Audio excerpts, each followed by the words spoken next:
کتنی محنت مشقت اور دقت سے یہ اسلام میں آئے اور جمے رہے، ان کے بارے میں قرآن کہتا ہے ان الذین قالوا ربنا اللہ ثم استقاموا، بے شک وہ لوگ جنہوں نے کہا اللہ ہمارا رب ہے پھر اس پر جمے رہے، تتنزل علیہم الملائکہ، اللہ فرماتا ہے ان پر رحمت کے فرشتے اتارے جاتے ہیں۔ یہ صحابہ کے بارے میں بات آئی، ایک بار جب انہوں نے کہہ دیا اللہ ہمارا رب ہے پھر ہٹتے نہیں تھے، اس سے ہٹتے نہیں تھے۔ آج کی جو موب لنچنگ ہے ان کے ساتھ بھی ہوئی ہے، بلکہ اس سے بھی زیادہ سخت طریقے سے ہوئی ہے۔ صحابہ اکرام رضوان اللہ تعالی علیہم اجمعین کو جو اذیتیں دی گئی، جو مشقتیں دی گئیں، میرے عزیزوں کان کھڑے ہو جاتے ہیں سنتے ہوئے۔ ان میں جو اذیتیں سہنے والے حضرت خباب بن الارت رضی اللہ تعالیٰ عنہ، جب یہ مدینہ طیبہ آئے، حضرت خباب رضی اللہ تعالیٰ عنہ ان کی پیٹھ پوری گل چکی تھی۔ کس وجہ سے؟ ان کی پیٹھ جب یہ اپنا دامن اٹھاتے تھے تو ریڑھ کی ہڈی دکھتی تھی۔ ان سے صحابہ نے پوچھا تم نے جبہ اٹھایا، یہ ریڑھ کی ہڈی تک کا گوشت کہاں گیا؟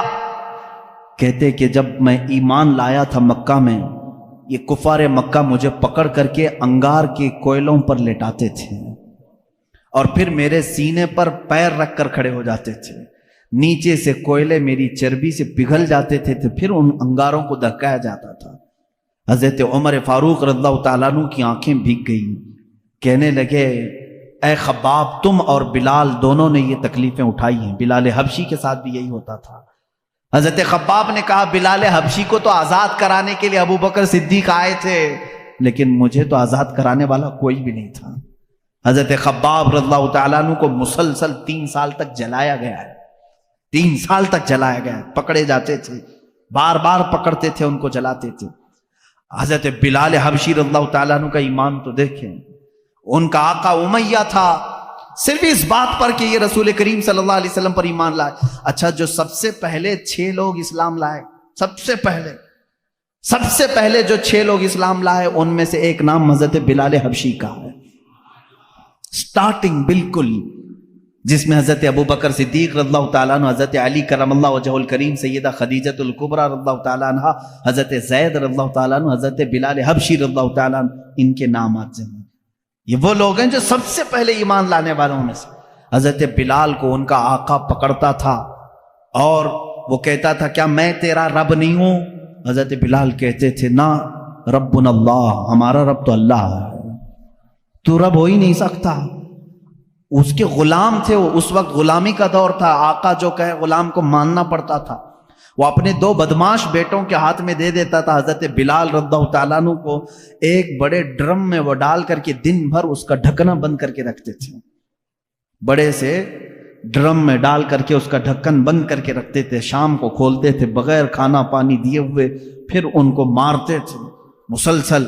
اور ایک دن تو اوباش لڑکوں کے ہاتھ میں ان کے آقا نے پیر میں رسی باندھ کر کے دے دیا، وہ بدماش لڑکے مکہ کی گلیوں میں حضرت بلال کو کھینچتے ہوئے لے جاتے تھے، اور وہ مکہ کی تپتی ہوئی گلیاں جب دھوپ چلچلاتی رہتی تھی اس میں حضرت بلال کو ننگی پیٹھ وہ کھینچتے ہوئے لے جاتے تھے، اور مکہ والے یہ منظر دیکھنے کو جمع ہوتے تھے تو سارے لوگ آتے تھے تو حضرت بلال مسکرا کر کہتے تھے اے مکہ والو، اللہ ایک ہے، اللہ ایک ہے۔ یہ اس زمانے میں کہہ رہے تھے جب ہر جگہ بتوں کی پوجا تھی۔ مکہ میں خانہ کعبہ کے اندر بت رکھے گئے تھے، خانہ کعبہ کے اندر بت تھے، ان کے درمیان بلال حبشی اعلان کر رہے تھے اے میرے عزیزو، ان کے ایمان کو ہم میں سے کون پہنچ سکتا ہے؟ آج ہم پر تھوڑی سی آفت بھی نہیں ٹوٹی کہ لوگ اپنا اسلام چھپانا شروع کر دیے، آج لوگ مصلحت کی بات کرنے لگ گئے۔ زمانہ ایسا ہے مولانا، اب تو سوچ سمجھ کے چلنا پڑتا ہے۔ میرے بھائی اب کی بات کر رہے ہو، کیا بلال حبشی کا زمانہ اچھا تھا؟ وہ زمانہ کتنا خطرناک تھا، کیا وہ زمانہ آج ہے تمہارے ساتھ؟ لوگ آج ہم سے کہتے ہیں نہیں اب ویسا نہیں چلے گا، اب تھوڑا سا زمانہ بدل گیا۔ اب زمانہ بدلا نہیں، یہ اللہ کا شکر ادا کرو کہ اب بھی اللہ نے تمہیں سجدوں کی اجازت دی ہے، یہ مہلت رکھی ہے، آزادی ہے آج بھی، پھر بھی تم مصلحت کی بات کرتے ہو۔ نہیں، سب کو راضی کرنے کے لیے اس بلال حبشی کو قیامت کے دن تمہیں منہ دکھانا ہوگا جو سارے بتوں کے بیچ میں کھڑے ہو کر کے کہتے تھے ربنا اللہ، ہمارا رب اللہ ہے، اللہ احد اللہ احد، اللہ ایک ہے، اللہ ایک ہے، انہیں مارا جاتا تھا۔ اتنا مارا گیا حضرت بلال حبشی رضی اللہ تعالیٰ عنہ کو کہ پورے جسم میں اس کے داغ تھے، پورے جسم میں داغ تھے۔ اور ایک صحابی حضرت یاسر رضی اللہ تعالیٰ عنہ، یہ تو یمن سے چلے تھے اپنے گمشدہ بھائی کو ڈھونڈنے کے لیے، یہ آئے مکہ میں بھائی کو ڈھونڈنے کے لیے آئے تھے، ان کا ایک بھائی گم ہو گیا تھا، لیکن جب رسول کریم صلی اللہ علیہ وسلم کو دیکھے تو واپس نہ جانے کی بات کر کے وہیں ٹھہر گئے۔ وہ یمن کے رہنے والے تھے، کہا کہ اب اس زمین کو چھوڑ کر نہیں جاؤں گا، کہ اس لیے کہ اس چہرے کو دیکھنے میں آنکھوں کا ایک سکون ہی الگ ہے۔ وہ اپنے گمشدہ بھائی کو ڈھونڈنے کے لیے آئے تھے۔ حضرت یاسر رضی اللہ تعالیٰ ایمان لائے اور وہیں پر ان کا نکاح ہوا حضرت سمیہ سے۔ حضرت سمیہ ان کے نکاح میں آئی، ان دونوں کے نکاح کے بعد ان کے بیٹے پیدا ہوئے عمار رضی اللہ تعالیٰ عنہ۔ یہ پورا ایک خاندان، ایک فیملی کو بتا رہا ہوں میں، یاسر، سمیہ اور عمار، یہ تینوں ایک گھرانہ ایسا ہے، محبت رسول صلی اللہ علیہ وسلم میں ایک دن بھی ان کو چھوڑا نہیں گیا، ایک دن بھی نہیں چھوڑا گیا۔ یہ مکہ کے ابتدائی حالات میں بتا رہا ہوں آپ کو، جب حضور اکرم صلی اللہ علیہ وسلم کے صحابہ میں صرف 40 صحابہ بھی ابھی نہیں تھے، اور سخت ترین اذیتیں کفار دیتے تھے۔ جہاں کسی کو پاتے اور خبر ہو جاتی کہ یہ محمد صلی اللہ علیہ وسلم کے دین پر آ گیا ہے، اس کے ساتھ بہت برا سلوک کرتے تھے۔ حضرت سمیہ کو ابو جہل نے ایک بار پکڑا اور گھوڑے کے پیروں سے باندھ دیا۔ کیسے؟ گھوڑے کے سامنے کے دونوں پیروں سے ان کے ہاتھ باندھے، گھوڑے کے دونوں پیچھے کے پیروں سے ان کے پیر باندھے اور گھوڑے کو دوڑایا۔ جب گھوڑا دوڑتا تھا تو ان کی ہڈیاں سرکتی تھیں، ایک ایک ہڈی ٹوٹتی چلی گئی۔ اس وقت پورے مجمع میں لوگ تماشا دیکھنے کے لیے کھڑے رہتے تھے۔ اللہ ان کی مرقد پر گوہر باری کرے۔ سیدہ سمیہ رضی اللہ تعالیٰ عنہ اس حالت میں بھی کہتی تھیں اللہ احد اللہ احد، اللہ ایک ہے، اللہ ایک ہے، تم ہم سے ہمارا ایمان نہیں لے سکتے۔ یہاں تک کہ حضرت سمیہ رضی اللہ تعالیٰ عنہ کو گھوڑا دوڑاتے ہوئے لے آیا تو ابو جہل نے اپنے ایک نیزے سے ان کی شرمگاہ پر مارا، جس کی وجہ سے وہ شہادت پا گئیں۔ اسلام میں سب سے پہلی شہیدہ حضرت سیدہ سمیہ رضی اللہ تعالیٰ عنہ، سیدہ سمیہ، جن کو صرف اس بات پر شہید کر دیا گیا کہ وہ ایمان لائی تھی۔ اور جانتے ہیں آپ، حضرت سمیہ رضی اللہ تعالیٰ عنہ گھر گھر جاتی تھیں، عورتوں کو قرآن پڑھاتی بھی تھیں، لیکن انہوں نے یہ کام ترک نہیں کیا آخری وقت تک۔ انہیں مارا گیا، پیٹا گیا، آخر میں شہید بھی کر دیا گیا۔ یہ دکھ برداشت نہیں ہو سکا۔ حضرت یاسر جو ان کے شوہر تھے، وہ اسی دکھ میں تھے کہ میں یمن سے آیا تھا یا نکاح کیا، میری بیوی کو میرے آنکھوں کے سامنے مارا ہے۔ حضرت یاسر رضی اللہ تعالیٰ عنہ حضور صلی اللہ تعالیٰ علیہ وسلم کے پاس آئے، کہنے لگے آقا کیا کریں، غم برداشت نہیں ہوتا۔ اللہ کے نبی صلی اللہ علیہ وسلم نے فرمایا اصبروا فإن موعدکم الجنہ، تھوڑا اور صبر کرو، جنت تمہارے انتظار میں ہے۔ حضرت یاسر رضی اللہ تعالیٰ عنہ کو بھی ان کفار مکہ نے پکڑا اور ان کے ساتھ بھی بہت برا سلوک کیا، وہ بھی شہید ہوئے۔ یہ اسلام کے دو سب سے پہلے شہید ہیں۔ حضرت عمار جو بیٹے اکیلے بچ گئے تھے، جن کی آنکھوں کے سامنے ماں کو بھی مارا گیا ہو، باپ کو بھی مارا گیا ہو، ان کو کفار مکہ نے بلا کر کے سمجھایا، دیکھ تیری ماں بھی چلی گئی اور وہ بھی بری طرح زخمی تھی، ہڈیاں ٹوٹ گئی تھی، تیرے باپ بھی دنیا سے چلے گئے، تو اکیلا رہ گیا، کیوں محمد کے پیچھے لگا ہے صلی اللہ علیہ وسلم، کیوں تو اپنے مکہ والوں کو چڑھاتا ہے، چھوڑ دے اس دین کو، اس میں امن ہے، خیر ہے، ہم سارا مال تجھے دیتے ہیں اور تجارت میں تجھے ماہر بناتے ہیں۔ حضرت عمار نے کہا پہلے اگر بولتے تو ہو سکتا ہے کہ سوچا جاتا، میں اگر اپنے باپ اور اپنی ماں کے دین کو چھوڑوں تو غدار بیٹا کہلاؤں گا۔ مجھ سے یہ کیسے ممکن ہے کہ میں نے اپنے آنکھوں کے سامنے دیکھا کہ میرے باپ نے جاتے جاتے مجھے یہ وصیت کی ہے کہ مر جانا تو ایمان پر مرنا، میری ماں نے مجھے یہ سبق دیا ہے، موت آئے تو تجھے عشق رسول میں آئے، مجھ سے تم میرا ایمان نہیں لے سکتے۔ کافروں نے وہی کیا جو حضرت بلال کے ساتھ کرتے، بیچ راستے میں آگ جلائی اور اس پر حضرت عمار کو لٹا دیا۔ ان کی پیٹھ جلنے لگی، پیروں تک آگ لگی تھی، وہ رونے لگے۔ اسی اثنا میں میرے آقا صلی اللہ علیہ وسلم کا وہاں سے گزر ہو رہا تھا، حضور اکرم صلی اللہ تعالی علیہ وسلم سے دیکھا نہ گیا۔ حضرت عمار نے پکار کر کے کہا یا رسول اللہ صلی اللہ علیہ وسلم، دیکھیں ان صحابہ کی محبت کو، ہم میں سے کوئی پہنچ سکتا ہے ان کی مقام کو؟ کیا کہتے ہیں جانتے ہیں حضرت عمار؟ آگ پر لیٹے ہوئے ہیں، کفار مکہ وہاں پر انہیں ظلم و اذیت دے رہے ہیں۔ اس وقت رسول پاک صلی اللہ علیہ وسلم کا گزر ہو رہا تھا، صرف اتنا کہا آقا اگر آپ اپنے عمار سے راضی ہیں تو میرے سامنے یہ آگ کچھ بھی نہیں، اگر آپ راضی ہیں تو میرے لیے آگ کی گرمی کچھ بھی نہیں ہے۔ اس مقام پر بھی وہ یہ کہہ رہے ہیں، یہ نہیں کہا جل گیا ہائے ہائے مجھے بچا لیں، کہہ رہے ہیں یا رسول اللہ اگر آپ راضی ہیں مجھ سے تو پھر یہ آگ کی تپش بھی میرے لیے کچھ نہیں ہے۔ اللہ کے نبی صلی اللہ علیہ وسلم نے کیا پڑھا جانتے ہیں اس وقت؟ کہا یا نارو کونی بردن و سلامن علی عمار ابن یاسر۔ یہ آیت تو حضرت ابراہیم علیہ السلام کے لیے قرآن میں آئی ہے۔ میرے آقا صلی اللہ علیہ وسلم نے فرمایا اے آگ ٹھنڈی ہو جا عمار بن یاسر پر۔ حضرت عمار کہتے ہیں پھر ہجرت کرنے تک ہر ہفتے مکہ کے کفار مجھے آگ میں رکھتے، لیکن ہر بار آگ میرے لیے ٹھنڈی ہی ہوتی تھی، مجھے گرمی لگی ہی نہیں کبھی۔ حضرت عمار رضی اللہ تعالیٰ عنہ ان صحابہ میں سے جنہوں نے اسلام کے راستے پر اذیتیں اٹھائی مگر دامن رسول کبھی ترک نہیں کیا۔ عزیزان گرامی، ان صحابہ میں ایک لمبی فہرست ہے۔ رسول پاک صلی اللہ تعالیٰ علیہ وسلم کے لیے صحابہ نے صرف اپنی جانیں نہیں، اپنا مال بھی، اپنا وقت بھی، اپنی عزیز ترین خواہشات بھی، اپنی محبتیں سب قربان کیا ہے۔ کون سی چیز ہے جو انہوں نے نہیں چھوڑا؟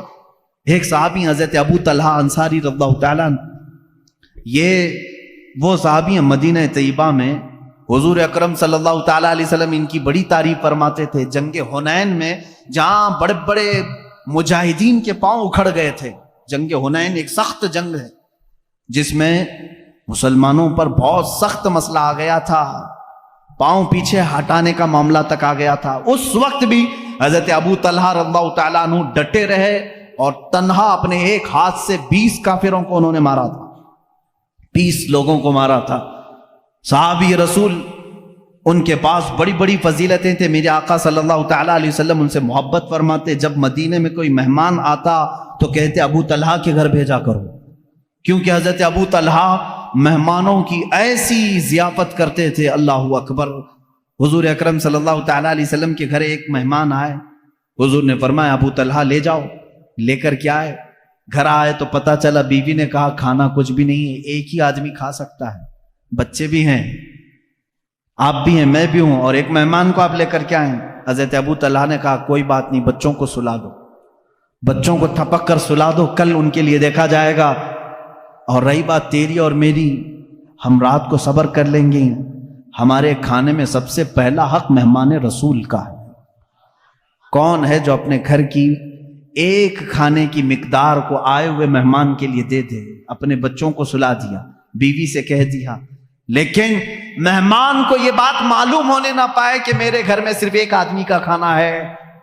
کہا دسترخوان بچھانا، کھانا رکھنا، لیکن اے میری شریک حیات چراغ بجھا دینا، چراغ گل کر دینا۔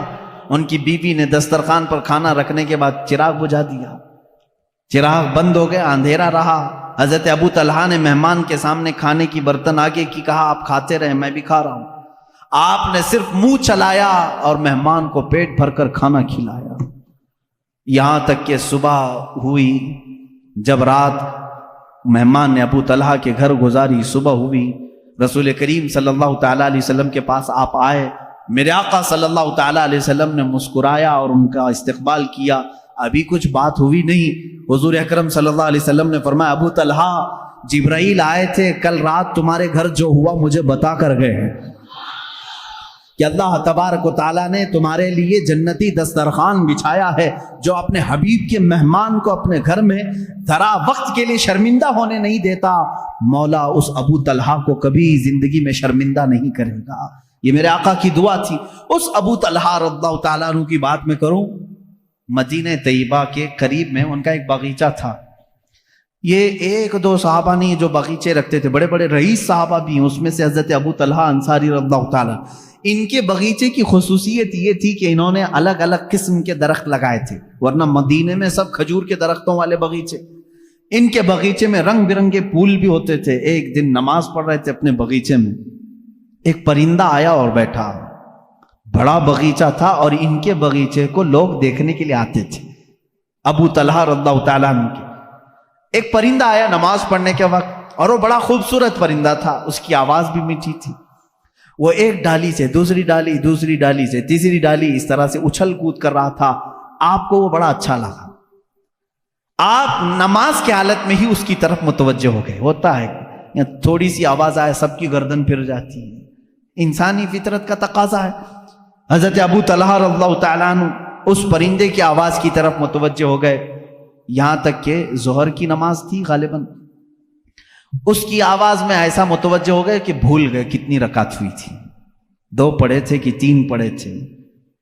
آپ کو شک ہو گیا کہ میری 2 رکعت ہوئی کہ 3 رکعت ہوئی۔ پرندے کے چہچہانے نے مست کر دیا۔ پھر آپ نے سلام پھیرا، اپنی نماز پھر دوبارہ مکمل کر لی۔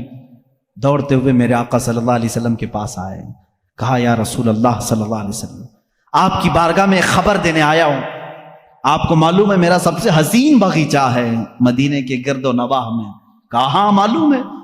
حضرت ابو طلحہ نے کہا یا رسول اللہ صلی اللہ علیہ وسلم، آج میں اسی باغیچے میں نماز پڑھ رہا تھا، ظہر کے وقت ایک پرندہ چہچہانے لگا، میرا خیال اس طرف ہو گیا۔ کہا کیا ہوا پھر؟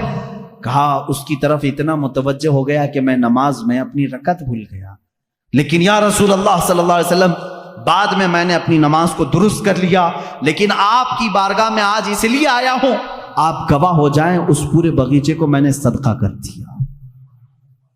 کہا پورا اتنا قیمتی باغیچہ؟ کہا میں اس باغیچے کو رکھنا نہیں چاہتا جو مجھے میرے رب کی عبادت میں خلل پیدا کرے۔ میں اگر وہاں نہ گیا ہوتا، نہ وہ پرندہ آیا ہوتا، پورے درختوں کے باغیچے کو انہوں نے صرف اس بات پر وقف کر دیا، صدقے میں دے دیا۔ یہ وہ صحابہ ہیں جنہوں نے کبھی اس بات کی پرواہ ہی نہیں کی۔ ایک بار میرے آقا صلی اللہ تعالیٰ علیہ وسلم محفل میں بیٹھے، ایک صاحب شکایت لے کر کے آئے، ایک صحابی ہیں وہ شکایت لے کر کے آئے، یا رسول اللہ صلی اللہ تعالیٰ علیہ وسلم، میرا مدینہ طیبہ میں گھر ہے اور گھر کے آنگن میں کچھ درخت ہیں، میرا پڑوسی اس کے بھی آنگن میں کچھ درخت ہیں، یا دونوں کے چھوٹے چھوٹے باغیچے تھے، میں بیچ میں دیوار بنا رہا تھا، دیوار بنانے کے بیچ میں ایک درخت آ گیا ہے، میں اپنے پڑوسی سے کہہ رہا ہوں کہ وہ درخت تو مجھے دے دے، میری دیوار سیدھی ہو جائے گی۔ ہوتا ہے کبھی کبھار، وہ درخت بیچوں بیچ آ گیا، باؤنڈری وال میں کمپاؤنڈ بنا رہے تھے، بیچ میں آ گیا ہے، لیکن تھا وہ پڑوسی کا۔ اس صحابی نے اس سے کہا تو اس پڑوسی نے کہا میں نہیں دوں گا۔ انہوں نے کہا بیچ دے ایک درخت، میرے کمپاؤنڈ کے اندر آ جائے گا۔ اس نے کہا وہ بھی نہیں کروں گا۔ ان کی دیوار ایسے لے کے جانا پڑتا، ٹیڑھی ہو جاتی۔ حضور اکرم صلی اللہ علیہ وسلم کے پاس وہ آ کر کہنے لگے اس کا مسئلہ میں کیا کروں؟ اللہ کے نبی صلی اللہ تعالیٰ علیہ وسلم نے اس پڑوسی کو بلایا، کہا کہ میرے اس صحابی کی دیوار سیدھی ہو جائے تو ایک درخت اسے دے دے۔ کہا نہیں دوں گا میں۔ میرے آقا صلی اللہ علیہ وسلم کے فرمانے کے بعد بھی اس نے نہ کہا۔ پھر اس کے بعد حضور صلی اللہ علیہ وسلم نے فرمایا میں تجھے بتا دوں کہ تو وہ ایک درخت میرے اس صحابی کو دے گا، اللہ تجھے جنت میں ایک ایسا درخت دے گا جس کے نیچے گھوڑا 100 سال دوڑے گا، اس کے سائے کے نیچے 100 سال دوڑے گھوڑا، اتنا بڑا درخت تجھے جنت میں دے گا اللہ۔ اس کو کیا ہے، منافقت تھی، اس نے کہا نہ نہ نہ مجھے نہیں چاہیے، مجھے نہیں چاہیے اس جنت کے وعدے کو۔ حضور اکرم صلی اللہ تعالیٰ علیہ وسلم خاموش ہو گئے۔ محفل میں جو صحابہ بیٹھے تھے جیسی حضور سے جنت کی تعریف سنتے تھے وہ مچل جاتے تھے۔ ایک صحابی کھڑے ہو گئے، حضرت ابو دحداح رضی اللہ تعالیٰ عنہ۔ ابو دحداح کھڑے ہوئے کہا یا رسول اللہ صلی اللہ تعالیٰ علیہ وسلم، اگر میں وہ درخت خرید کر کے اس صحابی کو دے دوں تو وہ فضیلت مجھے بھی ملے گی جو آپ نے اس پڑوسی کو بتایا ہے؟ میرے آقا صلی اللہ علیہ وسلم نے فرمایا ابو دہدا، ہاں تجھے بھی ملے گی۔ یہ ابو دہدا کون ہے جانتے ہیں؟ اللہ اکبر، مدینے کے بڑے امیر آدمی، بڑے امیر آدمی، بلکہ مدینے کی مارکیٹ میں اگر سب سے اعلیٰ قسم کی کھجور کہیں ملتی تھی تو ابو دہدا کے باغیچے کی تھی۔ ان کے کھجوریں لینے کے لیے لوگ انتظار میں رہتے تھے، بکنگ پہلے ہوتی تھی۔ حضرت ابو دہدا کا ایسا بڑا باغیچہ تھا اوالی مدینہ، جہاں کی کھجوریں سب سے مہنگی امپورٹ ہوتی ہوں گی، ایکسپورٹ ہوتی ہوں گی، اس زمانے میں ایکسپورٹ کی جاتی تھی، یعنی شام یمن تک جاتی تھی۔ حضرت ابو دہدا کا باغیچہ پورے مدینے میں مشہور تھا۔ وہ آئے اس شخص کے پاس جو درخت نہیں دے رہا تھا، کہا اے بندے تو مجھے جانتا ہے؟ کہا ابو دہدا تمہیں بھلا مدینے کا کون آدمی نہیں جانتا؟ کہا میرا باغیچہ جانتا ہے؟ کہا ہاں کیوں نہیں، اس باغیچے کی خصوصیت یہ، وہ خود بولنے لگا، وہ منافق، کہ ابو دہدا تیرا باغیچہ مدینے کا سب سے قیمتی باغیچہ ہے، اس کی کھجوریں لینے کے لیے لوگ انتظار میں کھڑے رہتے ہیں، اور پلس اس میں یہ ہے کہ انہوں نے ایک بڑا بہت ہی عالیشان گھر بنایا تھا اس باغیچے کے اندر، اور اسی میں ایک کنواں بھی تھا جو میٹھے پانی کا تھا، ایک نہر جاری کر دی تھی، ایک بہت حسین و جمیل ماحول اس باغیچے کے اندر تھا۔ وہ منافق خود کہہ رہا ہے مجھے معلوم ہے تمہارے باغیچے کو۔ حضرت ابو دہدا نے کہا میں وہ پورا باغیچہ دیتا ہوں، وہ ایک درخت دے گا؟ اس نے کہا یہ کیا پاگل پن ہے، ایسی بھی کوئی بات ہو سکتی ہے؟ ابو دہدا کا باغیچہ اور میرا ایک درخت، وہ بھی کمپاؤنڈ کے بیچ میں آ رہا ہے۔ حضرت ابو دہدا سے اس نے کہا کیا یہ بات تو ہوش و حواس میں کہہ رہا ہے؟ کہا جب بھی رسول پاک کے پاس ہوتے ہیں مکمل اعتماد کے ساتھ بات کرتے ہیں، یہاں دنیا کا اللہ کا سب سے آخری رسول موجود ہے، یہ میرے گواہ ہیں۔ اس نے کہا فوراً دے دو۔ حضور صلی اللہ تعالیٰ علیہ وسلم سے انہوں نے کھڑے کھڑے تجارت کر دی، کھڑے کھڑے وہیں پر۔ اس منافق نے کہا میں نے ایک درخت بیچ دیا۔ حضرت ابو دہدا نے کہا میں نے اپنا پورا باغیچہ تجھے بیچ دیا۔ ہو گئی بات۔ ابو دہدا آئے، باغیچے میں گھر بھی تھا، بیوی بھی تھی، بچے بھی تھے، سامان بھی تھا۔ دروازے پر کمپاؤنڈ کے باہر کھڑے باغیچے کے پکارنے لگے اپنی بیوی کو، ام دہدا میں نے یہ باغیچہ آج بیچ دیا ہے۔ عورتوں کے معاملات تو معلوم ہوں گے آپ کو، اپنے مردوں کی کوئی چیز بیچنے کہاں دیتی، لیکن وہ صحابیہ تھی، اندر سے کہتی ابو دہدا تم بڑے تاجر آدمی ہو، کچھ بھی سودا کرو گے تو فائدے کے بغیر تو نہیں کرو، مجھے یقین ہے کوئی نفع کی تجارت کر کے آئے ہوگے، نفع کی۔ ابو دہدا نے کہا ہاں بالکل تو نے صحیح گمان کیا، میں نے نفع کی ہی تجارت کی ہے۔ ام دہدا نے کہا بیچ دیا؟ کہا ہاں، جلدی سے اپنا سامان اٹھا اور باہر نکلا، اب ہماری ملکیت میں نہیں ہے یہ باغیچہ، اب ہماری ملکیت میں نہیں۔ وہ جلدی جلدی سامان اٹھانے لگی اور دروازے پر ابھی آئی نہیں تھی، پوچھا کتنے میں بیچا، کتنے میں بیچا؟ بیوی کو بتانا تو ہوگا۔ ابو دہدا باہر ہی کھڑے کہنے لگے رسول اللہ صلی اللہ علیہ وسلم کے پاس تجارت ہوئی ہے، میں نے یہ پورا باغیچہ ایک ایسے درخت کے بدلے میں بیچا ہے جس کے سائے میں گھوڑا 100 سال دوڑے گا۔ وہ چیخنے لگی، چلانے لگی، کہا ابو دہدا میں نے صرف تجھ کو دنیاوی تجارت میں ماہر سمجھا تھا، تو آخرت کا بھی تاجر نکلا۔ اپنے شوہر پر ایسا یقین رکھنے والی خاتون سامان لے کر باہر نکل آئی، یہ نہیں کہا بچے کہاں رہیں گے، کہاں گھر بنے گا، کچھ نہیں، سب چھوڑ کر باہر نکل آئی، اور پلس یہ کہہ رہی ہے تو آخرت کا بھی ماہر تاجر نکلا۔ میرے آقا صلی اللہ علیہ وسلم کے پاس آئے اپنی بیوی اور بچوں کو لے کر کے، کہا یا رسول اللہ میں نے اسے سپرد کر دیا، اپنے اس صحابی سے کہیں اپنی دیوار سیدھی کر لے اور اپنا درخت اندر کر لے۔ اب پھر پوچھنے لگے یا رسول اللہ صلی اللہ علیہ وسلم اب وہ جو آپ نے وعدہ کیا تھا وہ ایک درخت میرا پکا ہے نا؟ حضور صلی اللہ علیہ وسلم نے فرمایا نہیں۔ اب یہاں بات، کبھی کبھار میرے آقا صلی اللہ تعالیٰ علیہ وسلم تفریح قلب کے لیے فرماتے تھے، ابو دہدا کے ہوش و حواس بھاگتا ہو گئے، کھڑے ہو گئے کہ آقا پورا باغیچہ دے آیا ہوں۔ ابو دہدا پوچھ رہے ہیں آقا میرا وہ ایک درخت پکا ہے جو آپ نے فرمایا؟ حضور نے فرمایا نہیں ابو دہدا، وہ تو ایک درخت کے بدلے میں تھا، وہ تو ایک درخت کے بدلے میں تھا، تو پورا باغیچہ دے آیا ہے۔ اب میرے مولا نے مجھے وہی کر کے بتایا ہے، ابو دہدا کو جنت میں وہ باغیچہ دوں گا جس کے درختوں کی کوئی گنتی بھی نہیں کر سکے گا۔ حضور صلی اللہ علیہ وسلم فرما رہے ہیں میں تیرے باغیچے کے درختوں کی گنتی دیکھ رہا ہوں۔ حضرت ابو دہدا اسی وقت کہے فزت برب الکعبہ، رب کعبہ کی قسم میں کامیاب ہوں۔ یہ یقین اگر کسی کے پاس تھا تو وہ صحابہ کی زندگی میں تھا۔ اگر رسول فرما دے تو انہیں 100% یقین ہوتا، میرے آقا نے فرمایا ہے تو مجھے مل کے رہے گا۔ عزیزان گرامی، احادیث رسول اگر تمہیں کسی بات کی طرف بلاتی ہیں تو دنیا کو ٹھوکر مار دینا، کیونکہ میرے نبی نے جو وعدہ فرمایا ہے وہ حق ہے اور 100% حق ہے۔ اس طرح کئی صحابہ ہیں جنہوں نے اپنی تمام چیزیں وار دی میرے آقا صلی اللہ علیہ وسلم کی۔ حضرت عثمان ابن عفان رضی اللہ تعالیٰ عنہ ایک بار نہیں کئی مرتبہ، انشاءاللہ العزیز خلفائے راشدین کی سیرت میں کل عرض کروں گا، میں ان کی قربانیوں کے متعلق بھی آپ کے سامنے کچھ باتیں رکھنے کی کوشش کرتا ہوں۔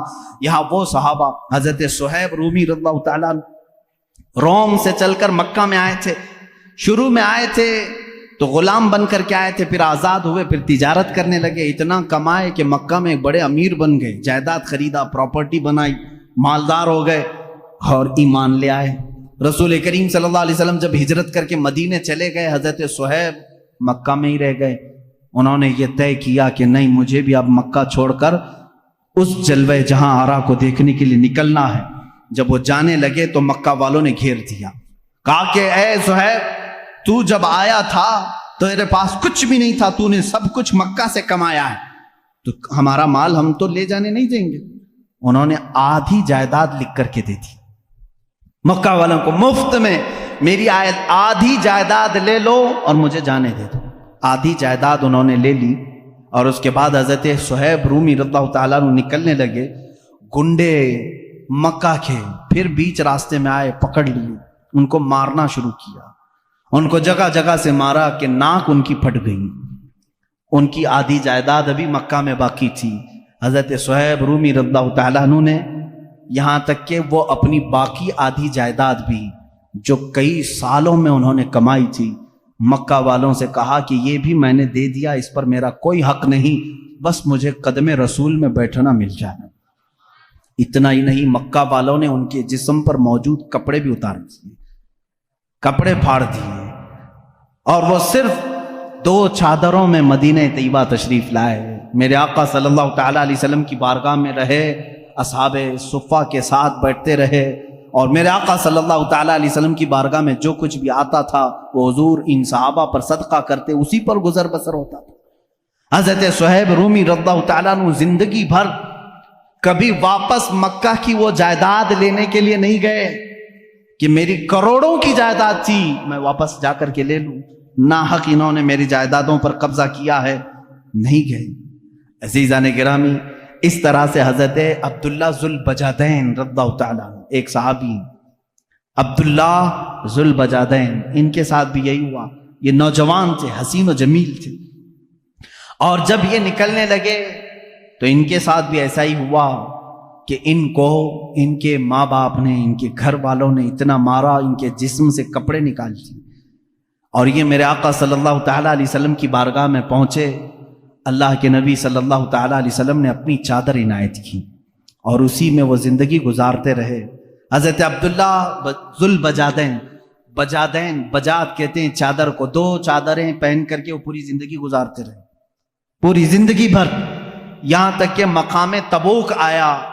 جب جنگ تبوک ہونے لگی، عبداللہ ذوالبجادین کہنے لگے یا رسول اللہ صلی اللہ علیہ وسلم صرف میرے لیے دعا کریں، اللہ مجھے شہادت کی موت عطا کرے، بس میری ایک ہی خواہش ہے۔ میرے آقا صلی اللہ علیہ وسلم نے فرمایا عبداللہ اگر اب تیری راستے میں بھی موت آئے تو تجھے شہید ہی کہا جائے گا، تجھے شہادت کی موت ہوگی۔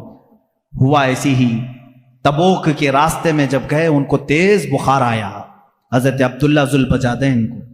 اسی رات حضرت عبداللہ ذوالبجادین کی بخار کی گرمی اتنی بڑی کہ میرے آقا صلی اللہ تعالیٰ علیہ وسلم سفر میں ہیں، سفر کی حالت میں میرے آقا ان کے پاس آئے، ان کا سر لے کر کے اپنی گود میں رکھا. یہ عبداللہ ذوالبجادین ہے. وہ کہتے ہیں یا رسول اللہ صلی اللہ علیہ وسلم، مجھے ایسا لگتا ہے میری زندگی کی لمحات کم ہو گئے، مگر یہ سر رکھنے کے لمحات طویل ہو جاتے تو کیا اچھا ہوتا. اللہ کے نبی صلی اللہ علیہ وسلم ان کا سر اپنے زانوں پر رکھے ہیں، اور اسی اثنا میں وہ میرے آقا کے چہرے کو دیکھتے رہے. ان کی روح نکل گئی. حضرت ابو بکر اس میں تھے، حضرت عمر تھے وہاں پر، حضرت عباس تھے. یہ صحابہ دیکھ کر رشک کرنے لگے. عبداللہ ذوالبجادین یہ واحد صحابی ہے جس نے حضور کی گود میں دم توڑا ہے. میرے آقا صلی اللہ تعالیٰ علیہ وسلم کے زانو اقدس پر اتنا ہی نہیں، رسول کریم صلی اللہ تعالیٰ علیہ وسلم نے فرمایا اس کو کفن کوئی اور نہیں دے گا، میں دوں گا. اللہ کے نبی صلی اللہ تعالیٰ علیہ وسلم نے اپنا لباس، اپنا تہبند اور اپنی چادر نکالی، اور انہی 2 چادروں میں عبداللہ کو کفنایا، اور کہا جب یہ میرے پاس آیا تھا تو اس کے گھر والوں نے کپڑے چھینے تھے، آج میں اسے کپڑے پہناتا ہوں. اور اسی کفن میں جب ملبوس کیا، اللہ کے نبی صلی اللہ تعالیٰ علیہ وسلم قبر پاک میں خود اترے اور اپنے سینے سے ان کو لگا کر نیچے اتارا. یہ عبداللہ ذوالبجادین رضی اللہ تعالیٰ اس وقت صحابہ رشک کر رہے تھے. حضرت عمر کہتے ہیں کاش اس وقت میری موت ہوئی ہوتی. اللہ کے نبی صلی اللہ تعالیٰ علیہ وسلم نے ان کو جس انداز میں قبر پاک میں اتارا. عزیزان گرامی، 1-2 صحابی نہیں ہیں جنہوں نے اس راستے پر مشقتیں اٹھائی، محنتیں کی، اور اتنی مشقتیں، اللہ کی پناہ اتنی مشقتیں. ایک صحابی حضرت خبیب، اللہ اکبر، ان کا تذکرہ آتا ہے رونگٹے کھڑے ہو جاتے ہیں. حضور اکرم صلی اللہ تعالیٰ علیہ وسلم نے 3 صحابہ کو ایک مہم پر بھیجا تھا، یہ تینوں گرفتار ہو گئے. 10 صحابہ تھے ان میں سے یہ 3 گرفتار ہوئے. اس میں حضرت خبیب بھی تھے. یہ مکہ والوں نے ہی انہیں گرفتار کیا تھا. گرفتار کرنے کے بعد ان کو ایک جگہ قید میں رکھا. کتنے دن تک؟ تقریباً 10 دن تک قید میں رکھا. کھانا نہیں دیتے تھے، پانی نہیں دیتے تھے. ہم کربلا کے واقعات سنتے ہیں میرے عزیزوں، صحابہ کے یہ جانثاریاں کیوں نہیں سنتے جن کے ساتھ سخت ترین اذیتیں اس زمانے کے ظالموں نے کی. حضرت خبیب کو 10 دن کے بعد نکالا، دعوت عام ہوئی، مکہ والے جمع ہوئے. حضرت خبیب کو انہوں نے آخری دن سولی پر چڑھانے کا طے کر لیا تھا. سولی تیار کی گئی، لیکن کافروں نے اتنا ہی نہیں کیا. حضرت خبیب کو اس کھوٹے پر باندھا گیا جس پر سولی دینی تھی. باندھ کر کے سب سے پہلے ان کے ناخنوں کو پکڑ سے نکالا، کھینچا. ایک ناخن کو اگر پکڑ سے کوئی کھینچے تو اس کی اذیت کیا ہوتی ہے. مسئلہ کیا ان کے جسم کا، ان کے کان کاٹے، ان کی آنکھ میں سلائیاں پھیرتیں، لوہے کی گرم سلائیاں ان کی آنکھوں میں پھیری، ناک کاٹ دی گئی، ہونٹ کاٹے گئے. یہاں تک کہ ایک ظالم قریب میں آ کر کے ان کے پیٹ میں ایسا نیزہ مارا کہ جس سے ان کا کلیجہ دکھنے لگا، پیٹ کے باہر کلیجہ لٹکنے لگا. اس حد تک ان کو اذیت دی گئی. سولی پر ابھی نہیں چڑھایا گیا تھا. اس وقت ایک مجمع جمع تھا حضرت خبیب کو مارنے کے لیے. کسی نے کہا اے خبیب، کاش تیری جگہ محمد ہوتے. سب کٹ گیا ہے. جلال میں آتے ہیں، کہتے ہیں ظالموں، تم کہتے ہو میری جگہ محمد تھے، میرے جسم کے ٹکڑے ہو جائیں میں ان کے قدموں میں کانٹا چبھنا بھی گوارا نہیں کروں گا. میں نہیں دیکھ سکتا کہ میرے نبی کے تلووں میں کانٹا بھی چبھ جائے. لو میرے جسم کے اور ٹکڑے لو. انہیں کٹے ہونٹوں کے ساتھ بولنے لگے.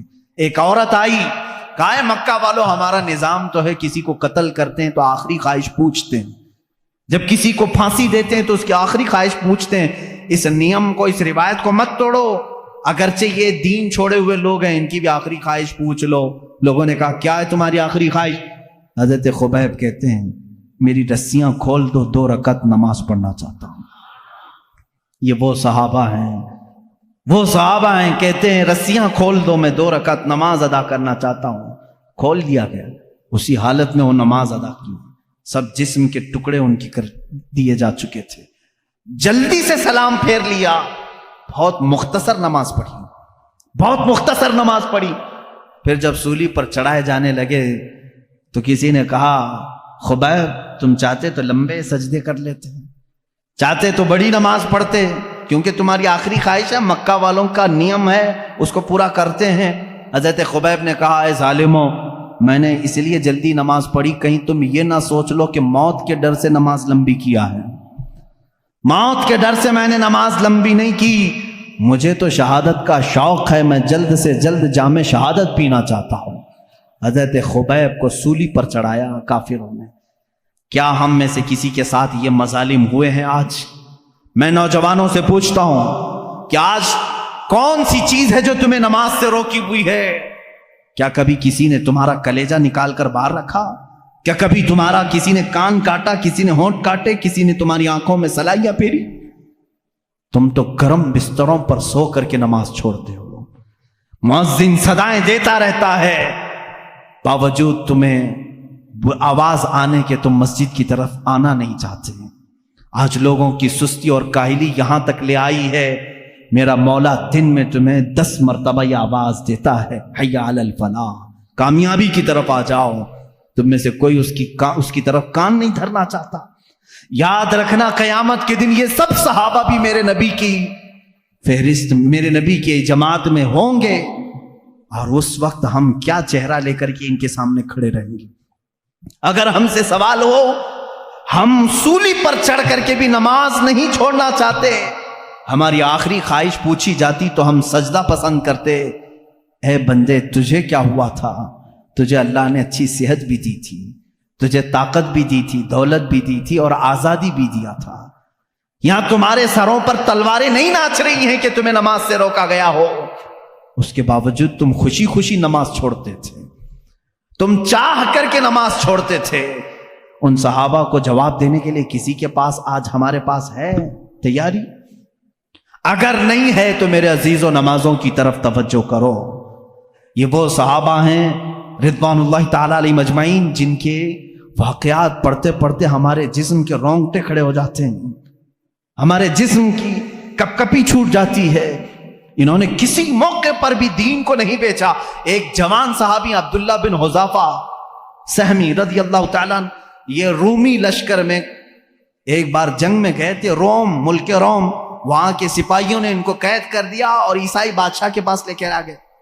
جوان ہیں، غالباً ان کی عمر 22-23 سال کی ہے۔ بہت سارے مسلمان بھی قیدی تھے، ان کو بھی پکڑ کے لائے۔ یہ بہت حسین و جمیل تھے، بہت بہادر تھے۔ نوجوانوں سنو، بادشاہ کے پاس قیدی بن کر کے آئے۔ بادشاہ نے کہا تو اپنا پرانا دین چھوڑ، میرے دین میں آ جا، میں تجھے اپنا سپاہی بناتا ہوں، وزیر بناتا ہوں۔ کہا اتنی ہلکی دولت کے لیے اتنا بڑا سودا ہرگز نہیں ہو سکے گا، ہم دین کو اتنی ہلکی دولت پر نہیں بیچ سکتے۔ بادشاہ نے سختیاں کرنا شروع کی، یہاں تک کہ بادشاہ کے سامنے ایک بڑے دیگ میں تیل رکھا گیا اور کھولایا گیا، گرم کیا گیا۔ ایک مسلمان قیدی کو لا کر کے اس میں ڈال دیا بادشاہ نے، وہ تیل میں جل گئے۔ عبداللہ بن حذافہ کو کہا گیا دیکھ تیرے ساتھ بھی ہم وہی کریں گے، اگر تو دین کو قبول کر لیتا ہے تو ٹھیک ہے۔ وہاں ان کے پاس رخصت تھی، شریعت نے یہ اجازت دی تھی تھوڑی دیر کے لیے اگر چاہو دل سے ایمان نہ نکالو، زبان سے کہہ دیا ہوتا تو جان بچتی، لیکن ان صحابہ نے رخصت پر کبھی عمل نہیں کی، وہ عزیمت پر عمل کرتے رہے۔ کہا اس تیل میں جانے سے مجھے کوئی گھبراہٹ نہیں، مجھے تو جہنم کا خوف لگتا ہے، مجھے تو جہنم کا خوف ہے، اس تیل کا کوئی ڈر نہیں۔ بادشاہ نے دیکھا یہ ٹس سے مس نہیں ہوتا، کچھ بھی نہیں کرتا۔ آخری میں بادشاہ نے کہا تو ایک بار میرے سامنے سجدہ کر لے، میری تعظیم کر لے، میں تجھے چھوڑ دوں گا۔ کہا یہ ناممکن بات ہے، ناممکن ہے، میں ایک ہی خدا کو سجدہ کرتا ہوں، میں تو اپنے نبی محمد صلی اللہ علیہ وسلم کو سجدہ نہیں کرتا، تو تجھے کیسے سجدہ کروں؟ نوجوان صحابی کا ایمان دیکھیں، بادشاہ کے محل میں کھڑے ہو کر جب ان کی آزمائش کا وقت تھا، اور اللہ کہاں سے کیسے بچانا ہے یہ وہ بہتر جانتا ہے۔ اخیر میں بادشاہ نے کہا ایسا نوجوان میں نے اپنی زندگی میں نہیں دیکھا، زندگی میں نہیں دیکھا۔ وہ عیسائی بادشاہ تھا، لاسٹ میں اس نے صرف اتنی بات کہی، اس نوجوان کو دیکھتے ہی یہ کہاں تک ڈٹا رہتا ہے۔ اخیر میں اس نے یہ آپشن دیا کہ ایک بار تو میری پیشانی کو چوم لے، میں تجھے چھوڑ دوں گا۔ کہا میرے سارے ساتھی مسلمانوں کو، کہا سب کو چھوڑ دوں گا، حضرت عبداللہ بن حذافہ نے کہا ایک بار پیشانی چوم لینے سے کیا ہے. وہ گئے اور اس کی پیشانی کو چوما، اور بادشاہ نے صرف اتنی بات پر ان کو بھی آزاد کیا، پورے مسلمان قیدیوں کو بھی آزاد کیا. جب وہ مدینہ لوٹ آئے حضرت عمر فاروق رضی اللہ تعالیٰ عنہ کو یہ واقعہ سنانے لگے. حضرت عمر اپنے خلافت کے تخت سے اتر آئے، کہا اے عبداللہ لاؤ تمہارا ماتھا میں چومتا ہوں. یہ وہ لوگ ہیں جو دین کو کہیں بیچنے نہیں جاتے تھے، کہیں دین کا سمجھوتا کرنے نہیں جاتے تھے. آج منافقین کی بہت لمبی ایک جماعت تیار ہو رہی ہے. حکومتوں کا تیور دیکھ کر کے جو بدل جاتے ہیں یہ منافق، ان سے اپنے دامن کو بچائے رکھو.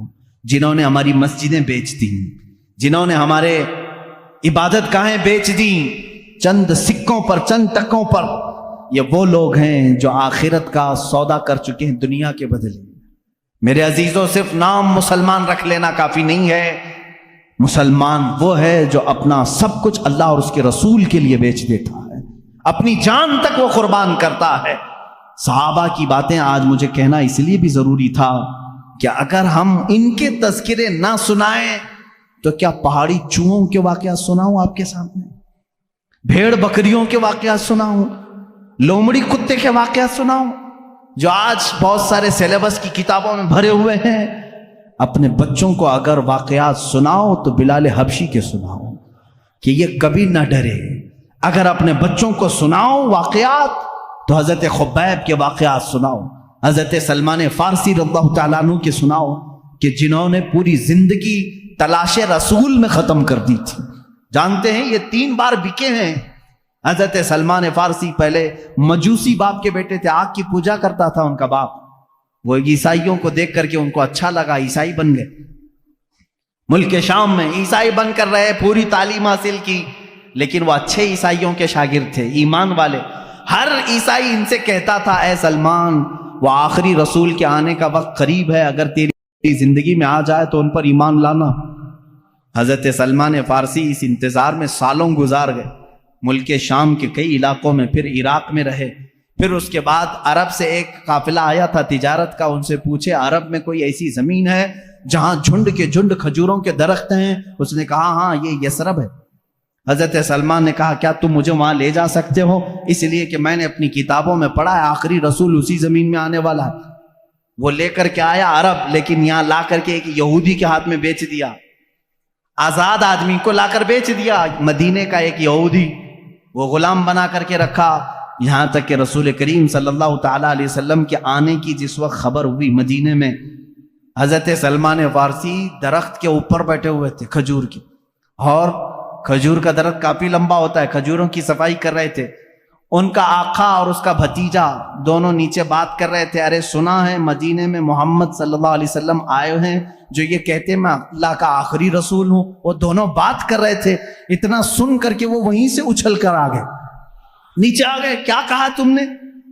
ان کے مالک نے ان کو کہا تو غلام ہے، ہمارے آقاؤں کی بات میں کیا سننے آیا ہے؟ تو اپنے کام پر لگ. ان کو نہیں بتایا. حضرت سلمان فارسی کو اسی دن سے بے قراری لگ گئی.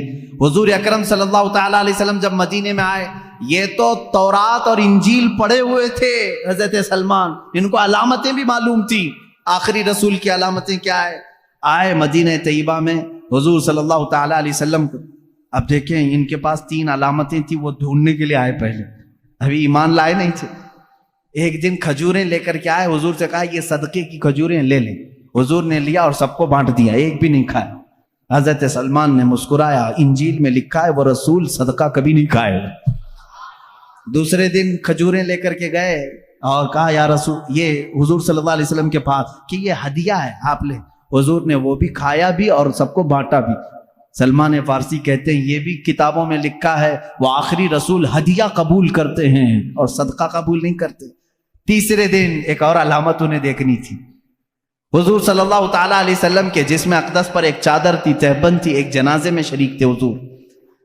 یہ سلمان فارسی تیسرے دن ایک اور نشانی دیکھنے کے لیے کبھی آگے آتے تھے، کبھی پیچھے ادھر ادھر آتے تھے.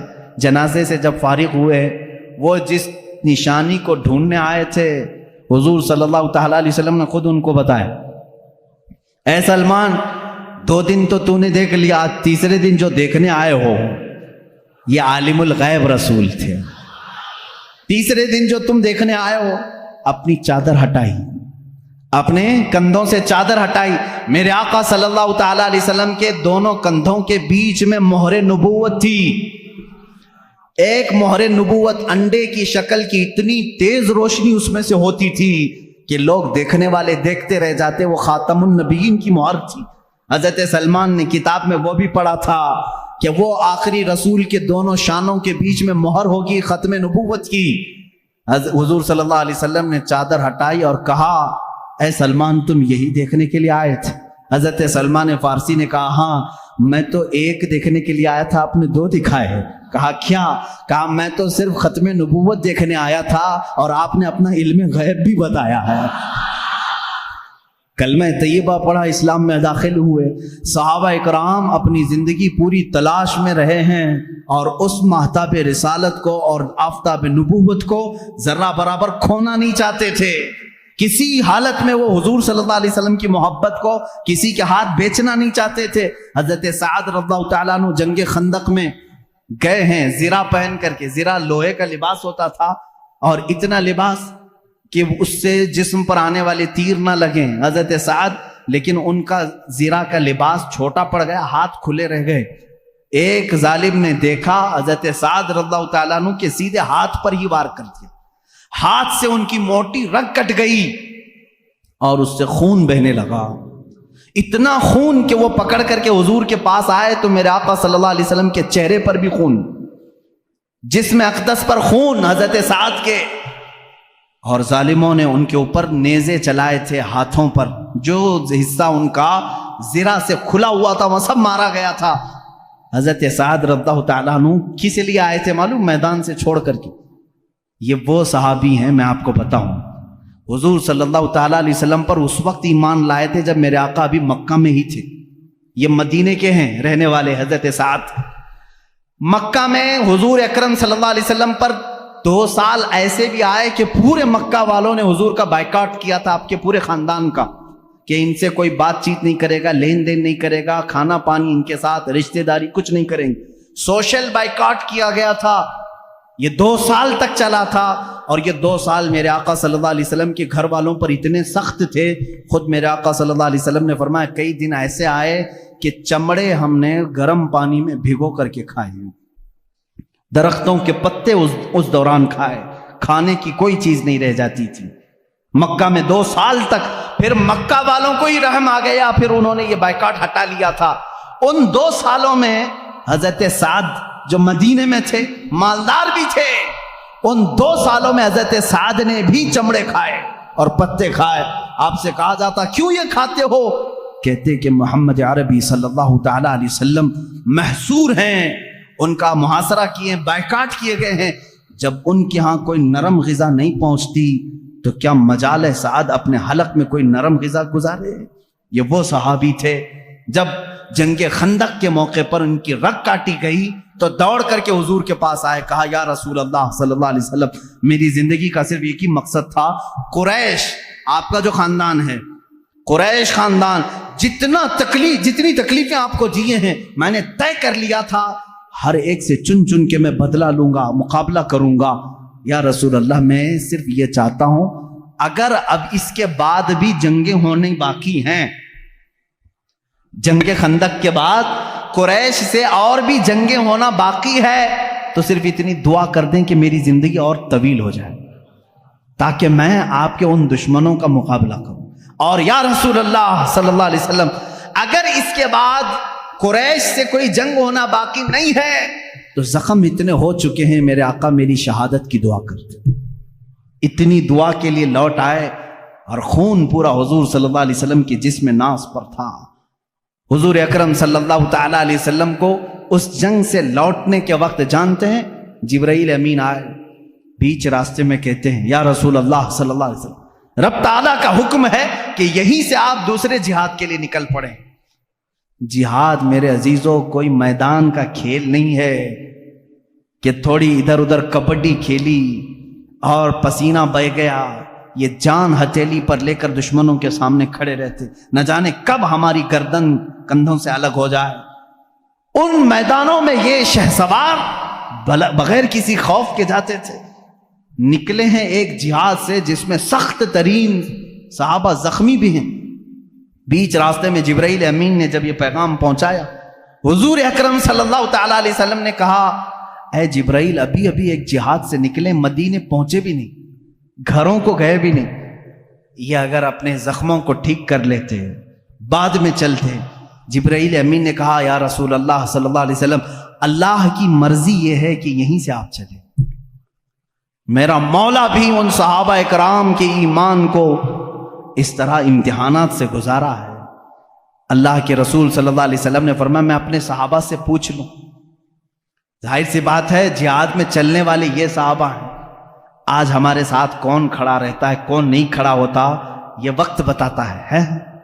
میرے آقا صلی اللہ تعالی علیہ وسلم نے مڑ کر کے صحابہ سے کہا اے میرے نوجوانوں، جبرائیل امین آئے تھے، انہوں نے کہا ہے یہیں سے ایک دوسرے جہاد کے لیے چلنا ہے، کیا ہے تمہارا مشورہ؟ کسی صحابی نے یہ کہا کہ یا رسول اللہ تھک گئے ہیں، کپڑے پھٹ گئے ہیں، زخم آ گئے ہیں، گھر جائیں، بیوی بچوں سے بات کریں، مرہم پٹی کریں. نا رسول کریم صلی اللہ علیہ وسلم نے جب مشورہ لیا تمہارا کیا ارادہ ہے؟ صحابہ کہتے ہیں یا رسول اللہ دیر کس بات کی، چلے یہیں سے چلتے. یہ وہ صحابہ تھے جن کے بارے میں اللہ فرماتا رضی اللہ عنہم ورضوا عنہ، اللہ ان سے راضی اور وہ اللہ سے راضی ہیں. ان میں عورتوں نے بھی وہ کردار ادا کیا ہے. احد کے موقع پر ایک خاتون ایسی دوڑی میدان احد چلی آ رہی. جنگ احد ہوئی ہے، جنگ احد ہوئی 3 ہجری. اس وقت ایک خاتون مدینے سے دوڑتی ہوئی جا رہی ہے. مسلمانوں کو اس جنگ میں شکست ہوئی تھی، آخر میں 70 صحابہ شہید ہوئے تھے. تو بیچ راستے میں کسی نے اس خاتون کو روک کر کے کہا تجھے پتا ہے تیرے بیٹے کا انتقال ہو گیا؟ کہا الحمدللہ. اس خاتون نے کیا کہا؟ الحمدللہ. آگے بڑھنے لگے، ایک صاحب نے اور پکڑ کر کہا اے خاتون تجھے معلوم ہے تیرے شوہر کا انتقال ہو گیا؟ الحمدللہ. کسی نے کہا تیرے بھائی کا انتقال ہوا؟ کہا الحمدللہ. اے آنے والوں سب تو میرے گھر والوں کی بتا رہے ہو، بتاؤ رسول اللہ کی حالت کیا ہے؟ میں جو دیکھنے جا رہی ہوں میرے آقا کی صحت کو دیکھنے جا رہی ہوں. یہ نہیں کہ بیٹا گیا تھا، بھائی گیا تھا، میرا شوہر گیا تھا، سب ان کی خیریت بتانے آ رہے ہیں، میرے نبی کی خیریت بتاؤ. لوگوں نے کہا وہ صحیح سلامت ہے. اس خاتون نے کہا اے اللہ تیرا کروڑا کروڑ شکر ہے، وہ ایک صحیح ہے تو میرا پورا خاندان قربان ہے. آئیں اللہ کے حبیب صلی اللہ تعالی علیہ وسلم کی زیارت کی، خوش ہوئی. حضور صلی اللہ علیہ وسلم نے فرمایا خاتون تیرا بیٹا شہید ہوا، جا دیکھ لے. وہ کہتی ہیں یا رسول اللہ اگر آپ کا حکم ہے تو میں دیکھتی ہوں، اگر آپ کا حکم ہے تو میں دیکھتی ہوں. اپنے نوجوان بیٹے کی لاش میدان میں پڑی ہے. گئی جا کر کے بیٹے کو دیکھا، ٹٹولنے لگی، اس کے جسم سے جبہ اٹھایا، پیٹھ کو سہلانے لگی اپنے ہاتھ سے، پورے پیٹھ کو سہلائی، پھر سیدھا کیا، سینے پر دیکھا تو پورا سینہ چر گیا تھا، پورا سینہ چھدا ہوا تھا. سجدے میں گر گئی. کسی صحابی نے پوچھا مائی یہ کیا کر رہی تھی تو؟ کہتی ہیں جب میرا بیٹا میرے آقا کے ساتھ نکل رہا تھا تو میں نے اسے وصیت کی تھی بیٹا جنگ کا ماحول ہے، سخت ہو سکتا ہے لیکن یاد رکھنا اگر تو پیٹھ پھیر کر بھاگتا ہوا مارا گیا، میدان جہاد چھوڑ کر کے جاتا ہوا اگر مارا گیا، میں اپنا دودھ معاف نہیں کروں گی، میں اپنا دودھ معاف نہیں کروں گی. اس وقت تک تیرے قدم جمے رہنا چاہیے جب تک تیرے نبی پر کوئی آنچ نہ آئے، جب تک تیرے نبی کی حفاظت ہوتی رہے. میں نے یہ وصیت کی تھی لیکن اللہ کا شکر ہے میں نے سب سے پہلے آ کر میرے بیٹے کی پیٹھ کو ہی دیکھا. اللہ کا شکر ہے میرے بیٹے کی پیٹھ پر ایک بھی تیر نہیں ہے، جتنا بھی یہ کھایا ہے سب سینے پر کھایا ہے. یہ وہ خواتین تھیں جنہوں نے بچے پیدا کیے تھے رسول اللہ کے دین کے لیے. ایک بزرگ سے سوال کیا گیا، انہوں نے فرمایا سوال بھی بڑا اچھا ہے. انہوں نے کہا کہ کبھی ایسا ہوتا ہے فلم دیکھنے کے لیے بیٹھے 3 گھنٹے آرام سے بیٹھ جاتے ہیں، 4 گھنٹے کرکٹ دیکھنے کے لیے بیٹھ جاتے ہیں، کبھی کچھ بھی نہیں ہوتا، سکون سے بیٹھ جاتے ہیں. مسجد میں پائتی بدلتے رہتے ہیں ادھر سے ادھر، اگر تھوڑی دیر ہم بند کریں تو لوگوں کی بے قراری شروع ہو جائے گی، ادھر جانا ہے ادھر جانا ہے، ادھر آنا ہے ادھر آنا ہے، تھوڑی ہلکی آواز آئے کہ سب ادھر طرف توجہ کر لیں. یہ کیا مسئلہ ہے؟ ادھر سکون سے بیٹھتا نہیں ہے، اور ادھر آرام سے بیٹھا رہتا ہے، وہاں گھنٹوں گزر جاتے ہیں. کیوں ایسا ہے؟ توجہ چاہتا ہوں میرے عزیز. اس بزرگ نے فرمایا یہ اللہ تبارک و تعالیٰ کے بنائے ہوئے نظام ہے میرے عزیز. کیونکہ حدیث پاک میں میرے آقا صلی اللہ علیہ وسلم نے فرمایا 2 راستے ہیں یہاں دنیا میں. بہت خوبصورت راستہ ہے، ایک بہت خوبصورت راستہ ہے، وہ جہنم کا ہے، دوزخ کا ہے. اور ایک بہت ہی کھردرا راستہ ہے، اوبڑ کھابڑ راستہ ہے، وہ جنت کا ہے. شاک تو نہیں ہو رہے ہیں، میں الٹا بول گیا ہوں، حقیقت ہے. دوزخ کا راستہ دنیا میں خوبصورت بنایا گیا ہے، لیکن منزل خطرناک ہے.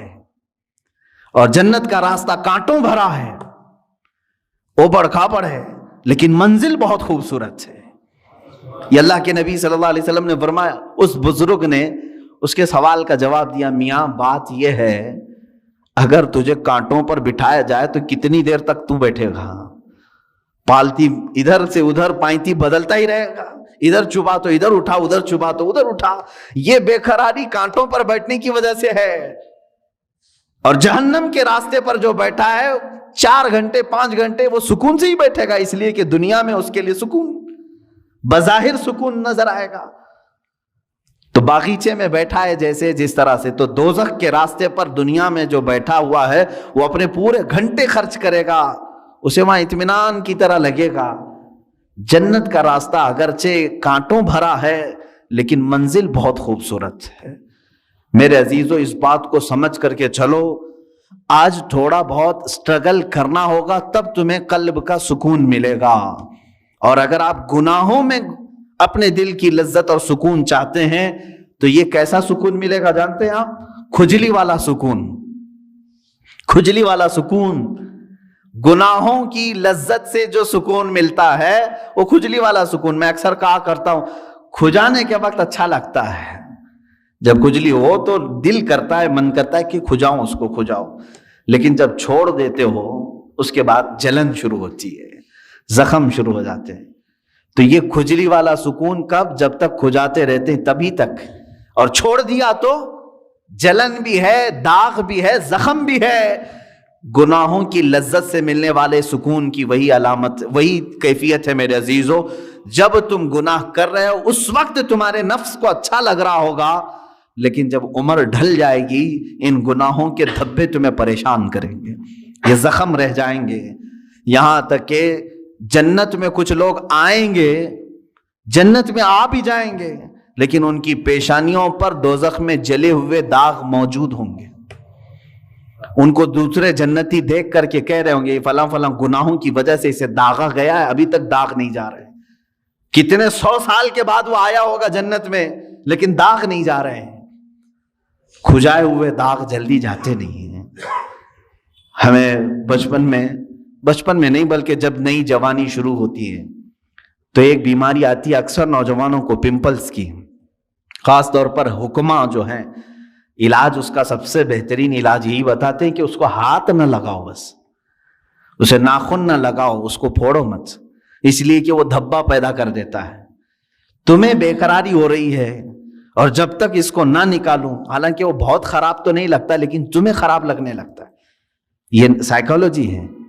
اس کو پھوڑ دیتا ہے، کھینچ کے نکال دیتا ہے. کچھ لوگوں کو تو میں نے دیکھا بلیڈ سے کاٹتے ہوئے، زخم تو کر لیا لیکن وہ ہمیشہ کے لیے اس پہ داغ رہ گیا. اب اس داغ کو ختم کرنے کے لیے پتہ نہیں کتنے کریم لگاتا ہے، پھر اس کو لیپا پوتی کی جاتی ہے. گناہوں کی ایسے ہی معاملات ہیں. جنہوں نے جوانی میں لطف اٹھائے، لذتیں اٹھائی، اپنے ہاتھوں سے گناہ کیے، اپنی شرمگاہ سے گناہ کیے، اپنی آنکھوں سے گناہ کیے، اپنی زبان سے کیے، چند دنوں کے بعد یہ گناہوں کے دھبے اس طرح سے ہوتے ہیں کہ اللہ رب العزت کی نظر رحمت اس کی طرف نہیں ہوتی ہے، اس کی دعائیں بار اجابت سے نہیں ٹکراتی. یہ تمام معاملات اس کے اپنے کیے ہوئے ہوتے ہیں. اسی لیے قرآن کہتا ہے ما اصابکم من مصیبت فبما کسبت ایدیکم، جو کچھ بھی مصیبتیں تم پر آتی ہیں یہ تمہارے اپنے ہاتھوں کی کمائی ہے، تم نے اپنے ہاتھوں سے کیا ہے. عزیزان گرامی وقار، اب قلب کے سکون کے لیے تھوڑا سٹرگل تو کرنا ہوگا، تھوڑا سٹرگل کرنا ہوگا. اولیاء کاملین نے جو مقامات حاصل کیے، آپ کرامات تو ان کے سنتے بھی ہیں، بیان بھی کرتے ہیں، کیا پہنچے ہوئے ولی تھے، لیکن کبھی سوچا آپ نے وہ پہنچے کس طرح سے تھے؟ ان کی ٹھوکروں میں مردوں کا زندہ کرنا اللہ نے رکھ دیا، ان کو طاقت و قوت اتنی عطا کی کہ اللہ رب العزت نے ان کے لیے پوری کائنات کشادہ کر دی کہ میرے بندے تو جہاں چاہے جس طرح چاہے زندگی گزار، جو تجھے چاہے وہ حاصل کر لے۔ یہ کب ہوتا ہے ان کا مقام؟ میرے عزیزوں، وہ یوں ہی نہیں حاصل کرتے، اپنے آپ کو اللہ کی بارگاہ میں فنا کر دیتے ہیں۔ اسی لیے شاعر نے کہا ہے، مٹا دو اپنی ہستی کو اگر کچھ مرتبہ چاہو، مٹا دو اپنی ہستی کو اگر کچھ مرتبہ چاہو، کہ دانا خاک میں مل کر گلے گلزار بنتا ہے۔ بیج کو کیچڑ میں بونا پڑتا ہے، تب جا کر کے پھول اگتے ہیں۔ تم اگر یہ سوچتے ہو کہ میں سارے مرغن غذائیں کھاؤں، بہترین چکن مٹن اور سارے گھی مرغن سب چیزیں کھا کر کے میرے دل کو ذکر کی لذتیں ملیں، مشکل ہے، ایسا مشکل ہے۔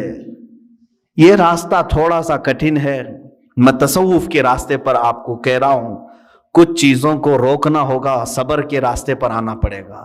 سرکار غوث پاک رضی اللہ تعالیٰ عنہ کی بارگاہ میں ایک بوڑھی خاتون آئی، اپنے بیٹے کو چھوڑ گئی، کہا اس کو اچھا بنائیے، آپ اس کو اچھا بنائیے، اس پر اتنی نظر کیجئے کہ یہ آپ جیسا بن جائے۔ کہا ٹھیک ہے، اس کو چھوڑ جاؤ۔ خانقاہ میں رہنے لگا۔ چند دنوں کے بعد وہ خاتون آئی، دیکھا سرکار غوث پاک رضی اللہ تعالیٰ عنہ گوشت اور روٹی کھا رہے تھے، اور اس بچے کو سوکھی ہوئی روٹی دے کر کونے میں بٹھائے تھے، وہ پانی میں بھگو کر نرم کر کے کھا رہا تھا، اس کے گلے میں چبھ رہی تھی روٹیاں۔ ماں تھی، دیکھ کر کے گھبرائی اور کہا شیخ عبد القادر جیلانی رضی اللہ تعالیٰ عنہ سے، آپ تو بڑا اس کے ساتھ بے انصافی کا معاملہ کر رہے ہیں، نا انصافی کا معاملہ کر رہے ہیں، خود تو آپ گوشت اور روٹی کھا رہے ہیں اور میرے بچے کو سوکھی روٹی جو حلق سے اتر نہیں رہی۔ آپ نے پورا دسترخوان سے جو کچھ بھی تھا کھانے کے بعد اس خاتون کو جواب زبان سے نہیں دیا، وہ جو ہڈیاں جمع تھی سب کو جمع کیا اور اس پر ہاتھ رکھ کر کے کہا قم باذن اللہ، اللہ کے حکم سے اٹھ جا۔ تو وہ جو مرغی ذبح تھی وہ پھر سے زندہ ہوئی۔ بعض اولیاء کاملین کو یہ تصرف دیا گیا ہے، وہ مرغ زندہ ہوا، آپ نے اس خاتون سے کہا کہ اے خاتون، جب تیرا بیٹا بھی اس لائق بن جائے تو اسے بھی میں ایسے ہی کھلاؤں گا۔ اس کی تربیت کا زمانہ ہے، اسے آج صبر سکھایا جا رہا ہے۔ میرے عزیزو، آج یہ میرے لیے بھی نصیحت ہے، آپ کے لیے بھی نصیحت ہے۔ ہم اچھے کھانے کھاتے ہیں، لیکن ہفتے میں ایک مرتبہ اپنی زندگی میں ایسا دن بھی رکھو کہ یا تو وہ دن روزے سے ہو جائیں، یا تو پھر اس دن فاقہ اس طرح سے کریں کہ جس کو نفس نہ پسند کرتا وہ چیز ہم کھائیں۔ سوکھے چوڑے ہمارے ہاں ملتے ہیں، ظاہر سی بات ہے اس کو چبانے میں دقت ہوتی ہے۔ اس نفس کو مارنا ہو تو ایک دن ایسا رکھو کہ اسی کو کھا لیں ہم۔ روٹیاں سکھا کر کے رات کو اولیاء کاملین رکھتے تھے صرف اپنے نفس کو مارنے کے لیے۔ جب تک آپ یہ جنگ نہیں کریں گے ذکر کی لذت آپ کو نہیں ملے گی۔ ہاں، آپ اللہ اللہ اللہ اللہ کریں گے، سر ہلے گا، دل کچھ بھی نہیں ہلے گا۔ دل کو ہلانے کے لیے پریکٹیکلی طور پر آپ کو کچھ چیزوں سے گزرنا پڑے گا۔ سب سے پہلی چیز ہے اس میں اپنے غذاؤں پر کنٹرول، اپنے غذاؤں پر کنٹرول۔ یہ غذاؤں کی لت جو ہے ہمیں آج حرام کاریوں کی طرف لے جا رہی ہے۔ زبان کے چٹخارے جو ہیں بہت خطرناک ہیں، اسی لیے دنیا میں دو ہی شہوت ہے، سب سے بڑی شہوت، ایک شرمگاہ کی شہوت اور ایک زبان کی شہوت۔ ان دو کو اگر کسی نے شکست دے دیا تو وہ ولی بن جائے گا، ولی بن جائے گا۔ زبان کی شہوت یہ ہمیشہ اس کو جو لذت مل گئی وہی کھانا چاہتی ہے۔ جس کو گوشت کھانے کی لذت میں، گوشت حرام نہیں ہے، حلال ہے، لیکن کوئی اگر اس کا ایڈکٹ ہو گیا کہ بغیر اس کے تو مجھے چلتا ہی نہیں، تو گویا کہ تم گوشت کے غلام ہو، اپنے اوپر کسی چیز کو تم نے لازم کر لیا ہے۔ کچھ چیزیں ایسی ہیں میرے عزیزوں کہ یہ زبان تم سے وہ سب کراتی ہیں۔ اگر ایڈکٹ ہو گئے تھے، بغیر گوشت کے کھا نہیں سکتے تھے، اتفاق سے ایسا وقت آ گیا زندگی میں کہ پیسہ بھی نہیں ہے، کچھ بھی نہیں ہے، گوشت گھر میں نہیں آیا، کیا کریں گے؟ زبان دوسری چیز تو نگلتی نہیں، چوری کریں گے۔ اور کسی ایسی جگہ پر گئے جہاں پر صرف خنزیر کا گوشت مل رہا ہے وہ بھی کھا لیں گے. کھاتے ہوئے میں نے دیکھا ہے ممبئی میں, زبان کا چٹکارا ہے. پیزا ملتا ہے, خنزیر کا گوشت ڈال کر کے آدمی بیچ رہا ہے, لوگ خرید رہے ہیں, کھا رہے ہیں. نان ویج کھانے کا ایک شوق ہے. میرے عزیزوں, کوئی بھی چیز اپنے اوپر اتنی غالب نہ کر لو کہ تم اس کے غلام بن جاؤ اور مجبوری میں تمہیں وہ سب کرنا پڑ جائے. ہاں, دنیا سے بقدر ضرورت چیز اٹھاؤ, کسی بھی چیز کو اپنے اوپر حاوی ہونے نہ دو. دو بزرگوں کی بات میں بتا کر کے اپنے ذکر کی مجلس شروع کرنے جاتا ہوں. ایک ہیں سیدنا ابو بکر شبلی رضی اللہ تعالیٰ عنہ, سیدنا جنید بغدادی رضی اللہ تعالیٰ عنہ کے خلیفہ مجاز, مرید صادق. شجرہ قادریہ میں ان کا نام آتا ہے. بحر شبلی شیر حق دنیا کے کتوں سے بچا, ایک کا رکھ عبد واحد بے ریا کے واسطے. سیدنا ابو بکر شبلی رضی اللہ تعالیٰ, ان کے ذکر کرنے کے متعلق تو کتابوں میں لکھا ہے کہ رات کے وقت جب یہ کھڑے ہوتے, لیکن نیند کا بھی تو غلبہ ہوتا ہے نا انسان کو. اب زیادہ دیر اگر میں بٹھاؤں تو جمائی شروع ہو جائے گی, ہاں ہو کھولنا شروع کرے گی. کھانا جب زیادہ ہو جاتا ہے تو نیند کا غلبہ بھی آیا, اور یہ نیند بھی اللہ رب العزت کی یاد سے غافل کرنے والی چیزوں میں سے ہے. خشوع و خضوع نہیں رہے گا, اطمینان قلب نہیں رہے گا. یا تو مجبوری میں بیٹھے گا, یا تو تماشا دیکھنے کے لیے بیٹھے گا, یا تو صرف نام گنانے کے لیے بیٹھے رہے گا. جو اس کا قلب کا حضور ہے, حاضری, وہ نہیں ہو پائے گی. نیند کا غلبہ آیا. حضرت ابو بکر شبلی رحمت اللہ تعالی علیہ سلسلہ قادریہ کے مشہور بزرگ ہیں. رات کو عبادت کے لیے کھڑے ہوئے, جھپکی آئی, اونگ آتی ہے نا, صرف ایک اونگ آئی, اللہ اکبر. اس کے بعد آپ اتنا روئے, اٹھے اور جا کر کے کیا کرنے لگے معلوم ہے؟ نمک میں سلائیاں پھیر کر اپنی آنکھوں میں لگایا.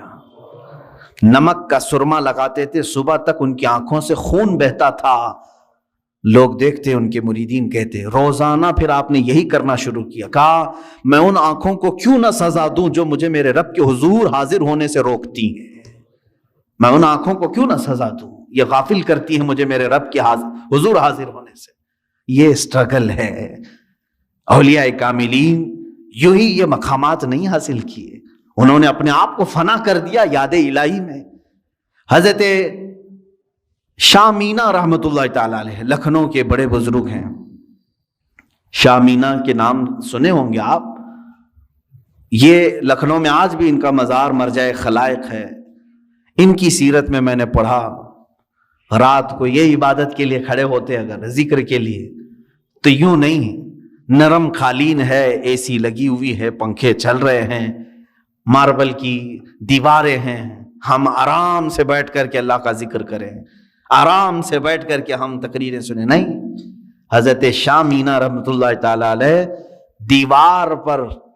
دیوار اتنی اونچی دیوار ہوتی کہ تقریباً 10 فٹ کی دیوار, 10 فٹ کے اوپر دیوار پر کھڑے ہو جاتے تھے. اتنی جگہ ہوتی کہ ان کے 2 قدم رکھے جا سکتے تھے اس دیوار پر, باقی کچھ بھی نہیں, نہ پکڑنے کے لیے کوئی چیز ہوتی, کچھ بھی نہیں. اسی حالت میں کھڑے ہوتے. لوگ کہتے زمین پر پڑے, کہتے ہیں کہیں مجھے زمین پر پڑھتے پڑھتے سستی آ گئی, کاہلی آ گئی, تو میں ڈرتا ہوں کہ میرے رب کی توہین نہ ہو جائے. میں دیوار پر اس لیے کھڑا ہوتا ہوں کہ اگر میرے جسم کو سستی آ بھی گئی تو سزا مل جائے گی, دیوار سے دھڑام سے گروں گا. جسم کو جو سزا ملنی وہ مل جائے گی. دیوار پر ایسے کھڑے ہوتے تھے, ایسے کھڑے ہوتے کہ پکڑنے کے لیے کوئی چیز وہاں پر نہیں ہوتی. ظاہر سی بات ہے بالکل الرٹ آدمی رہے گا اس طرح سے. عزیزان اکرام وقار, ان اولیاء کاملین کی عبادتوں کو ہم نہیں پہنچ سکتے, لیکن یہ واقعات ہم اس لیے سناتے ہیں کہ اس کا ایک عشر عشیر, ایک ذرہ تو ہماری زندگی میں آ سکے. ہم اگر غوثیت کے مقام کو نہیں حاصل کر سکتے تو ان کی عبادات, ان کی ریاضات کا کچھ حصہ تو حاصل کر سکیں, کچھ چیزیں ہماری زندگی میں تو آ جائیں.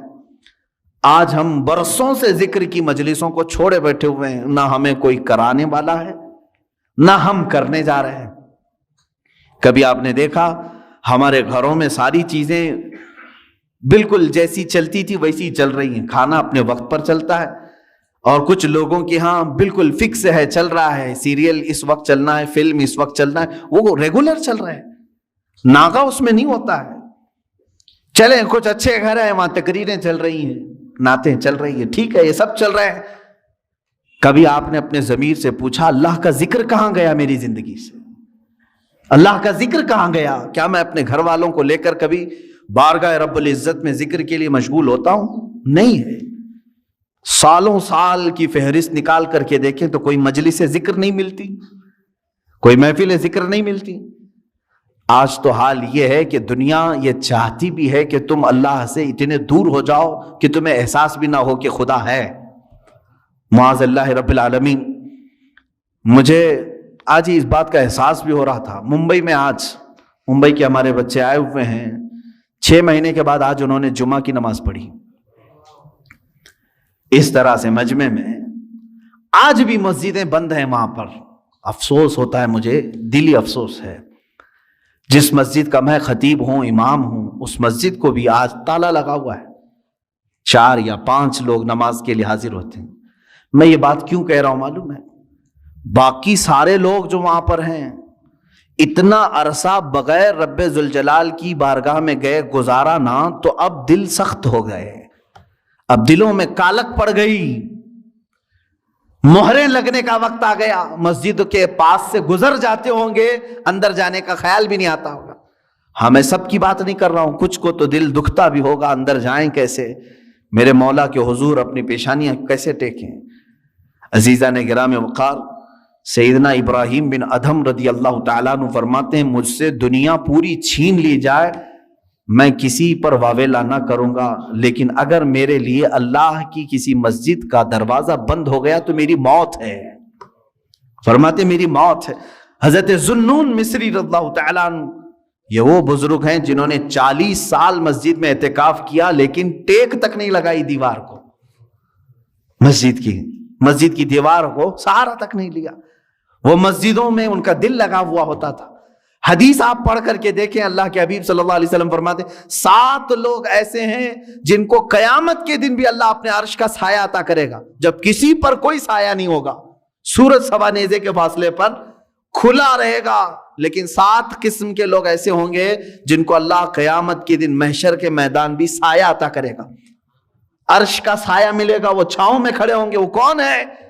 وہ 7 قسم کے لوگ پھر کبھی ذکر کروں. ان میں سے ایک بندہ ایسا ہے جس کے بارے میں میرے آقا صلی اللہ علیہ وسلم فرماتے ہیں رجل تعلق قلبہ بالمساجد, وہ آدمی جس کا دل مسجدوں میں لٹکا ہوا ہے. لٹکا ہوا ہے مطلب لگا ہوا ہے, اب اذان ہو کہ میں مسجد میں جاؤں, اب اذان ہو کہ میں مسجد میں آؤں. جس کی یہ کیفیت ہے اسے قیامت کے دن عرش کا سایہ عطا کیا جائے گا. لیکن افسوس ہے کچھ جگہوں پر یہ لاک ڈاؤن کے بہانے اللہ کے گھر ایسے بند کر دیے گئے. یہ سب ناٹک ہے. اب میں بولوں تو پھر دوسرے راستے پر چلا جاؤں گا, اس لیے کہ کبھی کبھار جذبات میں بے قابو ہو جاتا ہوں. جو ہمارے ساتھ کھیل کھیلا جا رہا ہے فقط ایک بہانہ, کورونا کورونا کورونا, یہ کیا چیز ہے؟ اس کی کوئی لاجک آج تک سمجھ میں نہیں آ رہی ہے, کوئی اس طرح کی آتھینٹک بات سمجھ میں نہیں آ رہی ہے, اور ساری پبلک بیوقوف بنتی ہے اور وہ بنا رہے ہیں. عجیب سی بات ہے, کچھ گدھے پورے ملک کو چلا رہے ہیں اور سب کو قائل بھی کر رہے ہیں اور سب خاموش بھی ہیں بیٹھے ہوئے. پوری مارکیٹ بھری ہوئی ہے کھچا کھچ, کورونا نہیں آتا. بسیں چل رہی ہیں, کورونا نہیں آتا. ٹرینیں چل رہی, نہیں آتا ہے. مسجد میں 10 لوگ 20 لوگ آئیں تو کورونا کی تکلیف ہے. کسی بھی جگہ کی بات, آج پورے ممبئی کے مال کھل گئے, مال پورے کھلے ہوئے ہیں, مال میں بھیڑ نہیں ہوتی. اور باقی وہاں کی مارکیٹوں کا آج جا کر کے آپ اندازہ کریں. میرے عزیزوں, صرف اور صرف میں, کوئی اور وجہ نہیں, اتنے لمبے عرصے تک آپ کے ہاں بیٹھا رہا ہوں, صرف اور صرف میرے پاس دل میں یہی ایک چیز آتی ہے, میں جاؤں, میرے لیے کافی انتظار ہے وہاں پر. ڈیلی شاید کوئی نہ کوئی ہمارے پاک سائٹ وکرولی والے فون کرتے ہی رہتے ہیں, کب آ رہے ہیں کب آ رہے ہیں. ان کے ہاں بھی انتظار ہے. میں صرف اور صرف یہ ایک بات سوچتا ہوں, اللہ تبارک و تعالیٰ نے یہاں پر ہمارے لیے دروازے کھلے رکھے ہیں, کہیں ان نعمتوں سے میں محروم نہ ہو جاؤں. یہ مجھے جمعہ کی نعمت اللہ نے دی ہے, عیدین کی نعمت ملی ہے. ہم عید الفطر سے نمازیں یہاں پڑھ رہے ہیں اور بالکل کھلے عام ہیں. سارے اپنی صفیں لگا کر کے پڑھ رہے ہیں. تو میں کبھی یہی سوچتا ہوں کہ یہ نعمت سے میں محروم نہ ہو جاؤں. حالانکہ وہاں کے لوگوں کا بھی حصہ ہے، ان کی محبت سر آنکھوں پر.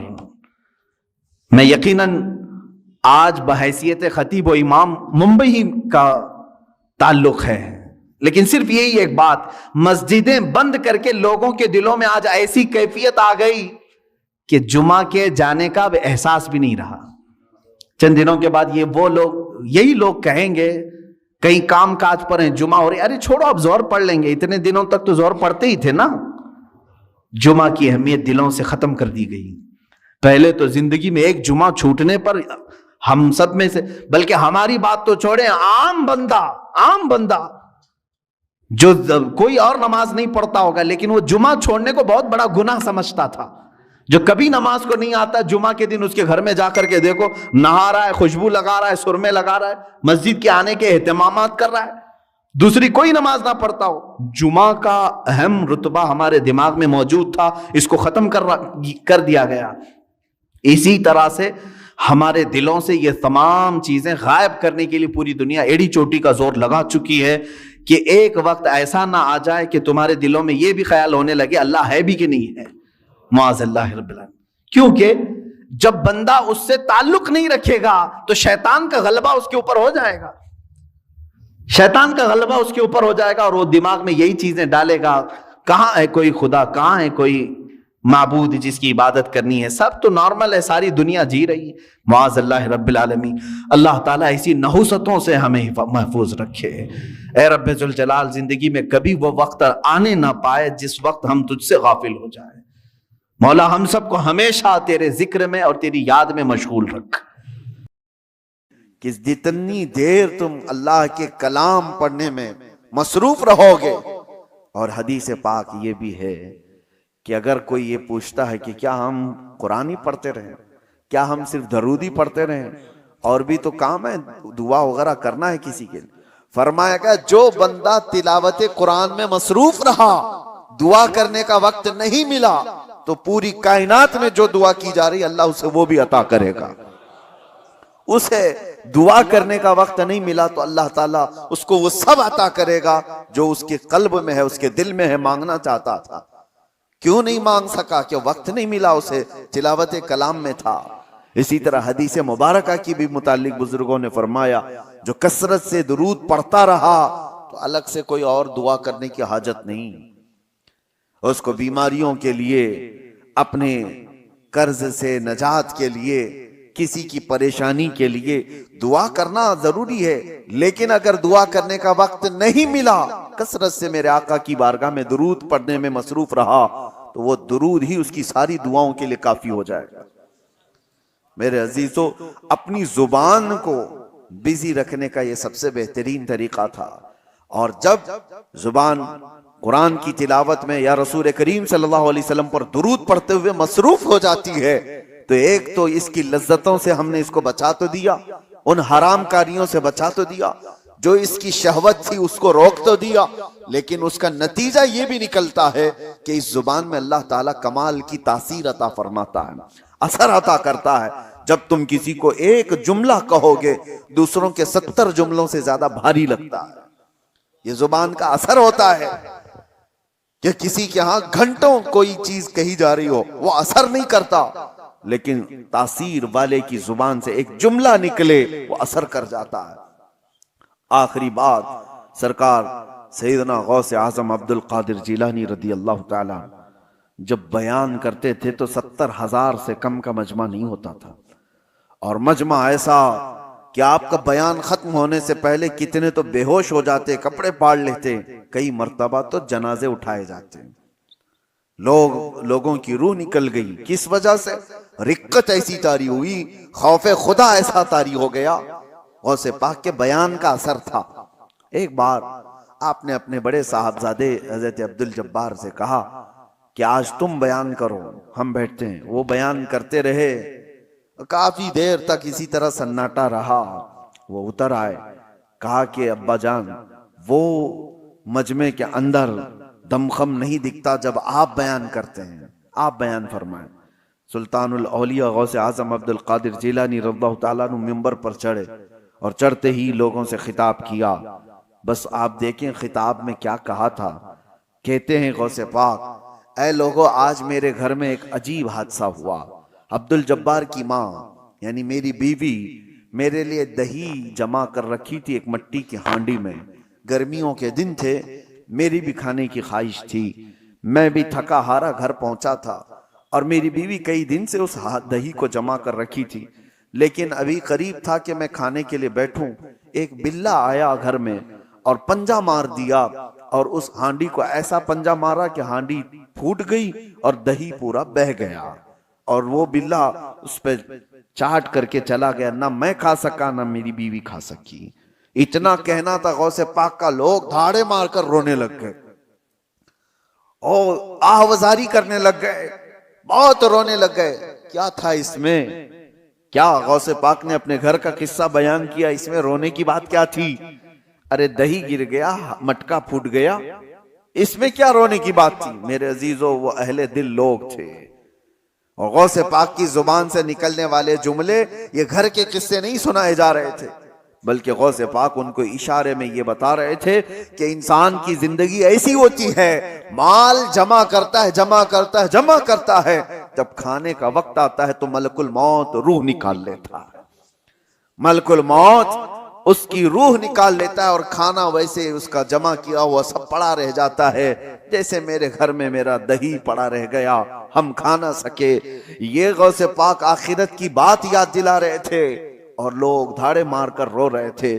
یہ تو بات ہوئی میرے عزیزو ان لوگوں کے مجمع کی، لیکن ساتھ میں آپ کو ایک بات یہ بھی بتاؤں، وجہ یہ ہے کہ جس زبان سے یہ جملے نکل رہے تھے وہ سلطان الاولیاء کی زبان ہے. زبان کا اثر ہوتا ہے، زبان کا اثر ہوتا ہے. مثال کے طور پر میں آپ کو بتاؤں، بندوق کی گولی بہت اثر کرتی ہے، بہت اثر کرتی ہے. بندوق میں رکھ کر کے اگر مار دیا گیا تو ہو سکتا ہے کسی کی موت ہو جائے، لیکن وہی 50 گرام کی گولی اپنے ہاتھ میں لے کر کسی کو مارو، زیادہ سے زیادہ تھوڑی سی چوٹ آئے گی. کیا وہ اثر کرے گی؟ ہاتھ سے آپ مار رہے ہو کسی کو گولی لے کر کے، ایسی پھینک دیا جیسے کنکر یا پتھر کو پھینکتے ہیں، کسی کو کچھ کرے گی؟ زیادہ سے زیادہ جو اس کا وزن ہے اتنا چوٹ پہنچائے گی، کچھ نہیں ہوگا. گولی وہی ہے، بارود وہی ہے، لیکن وہی بندوق کی نالی میں رکھ کر کے مارو تو آدمی کی جان چلی جائے. یہ بات آپ کو اس لیے میں بتا رہا ہوں کہ زبان کا اثر ہوتا ہے. بات یہی ہے کہ عام وہ بندہ جس نے زبان کو بے حیائی میں رکھا ہے، اس کی ان باتوں کا وہ اثر نہیں ہوتا. ہاں، وہی ایک اللہ کے ولی کی زبان سے ایک جملہ نکل جائے، وہ ہزاروں کی دلوں میں اثر کر جاتا ہے، اثر کر جاتا ہے. یہی تو محبوب الہی کی بارگاہ میں ایک شخص نے آ کر کے اپنے گھر کی کمزوری اور غریبی کی شکایت کی تھی. میری بیٹی کی شادی ہے، کچھ بھی نہیں ہے میرے پاس مال. اور آپ نے کہا ٹھیک ہے، جاؤ باہر سے کچھ ڈھیلے پتھر مل جائیں تو لے آؤ. 3 ڈھیلے لے آیا چھوٹے چھوٹے سے. آپ نے 3 بار قل هو اللہ احد پڑھا، دم کر دیا، کہا لے جائی. باہر جا کر دیکھتا ہے تو وہ سونا بنا ہوا. کہا اس کو بیچ لے اور اپنے گھر کی جو غربت ہے اس کو دور کر، اپنی بیٹی کی شادی کر لے. ظاہر سی بات ہے وہ تو 3 ٹکڑے سونے کے لے گیا، کنکریاں جو بھی تھیں، شادی ہو گئی ساری چیزیں، لیکن فارمولا تو ہاتھ میں ملا تھا. مٹی کو ڈھیلے کو سونا کیسے بنایا جاتا ہے اس نے تو سامنے کھڑے کھڑے دیکھا تھا. اور اس کے بعد گھر میں بہت بڑے بڑے ڈھیلے جمع کر لیا، بڑے بڑے پتھر لا کر کے بیٹھا، اور اس کے بعد وہی قل هو اللہ احد پڑھنا شروع کیا. 3 بار پڑھا، پھونک مارا، 3 بار پڑھا، پھونک مارا. وہ ڈھیلا ڈھیلا ہی، وہ پتھر ویسا ہی. اس نے سوچا پھر کیا پڑھا تھا انہوں نے، 1000 بار پڑھ لیا، وہ کچھ نہیں بدلا. دوسرے دن وہ آیا، محبوب الہی سے پوچھا کہ آپ نے اس دن مجھے جو ڈھیلے کو سونا بنا کے دیا کیا پڑھ کے دیا تھا؟ کہا قل هو اللہ احد کا سورہ 3 بار. کہا میں تو 1000 بار پڑھا، وہ ڈھیلے بدل ہی نہیں رہے. تب آپ نے فرمایا تو جس زبان سے پڑھ رہا ہے وہ اور ہے، میں جس زبان سے پڑھ رہا ہوں وہ اور ہے. زبان کا اثر ہوتا ہے میرے عزیزو. اس زبان کو جب لذتوں سے بندہ بچا لیتا ہے، اللہ اس زبان میں وہ اثر عطا کرتا ہے کہ جب بندہ پھر کسی کو کہے تو دل میں پار ہو جائے، اور جب بندہ اللہ کی بارگاہ میں بھی عرض کرے تو اللہ اس کی زبان کی بھی لاج رکھتا ہے. اس کی زبان کو بے وزن ہونے نہیں دیتا. بس اب یہ رمضان سب سے بہترین موسم ہے, اس زبان کو پاک کر لو کھانے پینے کی لذتوں سے بھی اور بے حیائیوں کی بھی لذتوں سے. جب یہ زبان پاک ہو جائے تو اپنے اس زبان کو عادت ڈال لو میرے مصطفیٰ کریم کی بارگاہ میں کثرت سے درود بھیجنے کی. اور ایک بات میں بتا کر رخصت ہوتا ہوں. حضرت سیدنا سلیمان جزولی رحمۃ اللہ تعالی علیہ بہت پائے کے بزرگ ہیں جنہوں نے دلائل الخیرات شریف لکھی ہے. دلائل الخیرات درودوں کے مجموعے کا ایک ایسا حصہ پوری دنیا میں آج مشہور ہے. جتنے درود تھے سب کو انہوں نے جمع کیا. اور دلائل الخیرات پڑھ کر کے کتنے وہ لوگ ہیں جن کو اللہ نے ولایت عطا فرمائی, اللہ کے ولی بن گئے. اس کو لکھنے والے سلیمان جزولی, کیوں لکھا انہوں نے وہ بتاتے ہیں. ایک بار سفر میں تھے اور راستے میں شام ہو گئی, عصر ہم نے نہیں پڑھی تھی. قریب دیکھا تو ایک کنواں تھا. کنویں سے پانی نکالنے کی کوئی چیز ہے نہیں اور ہمیں وضو کرنا ہے اور عصر کا وقت جا رہا ہے, سورج ڈوبنے کو ہے.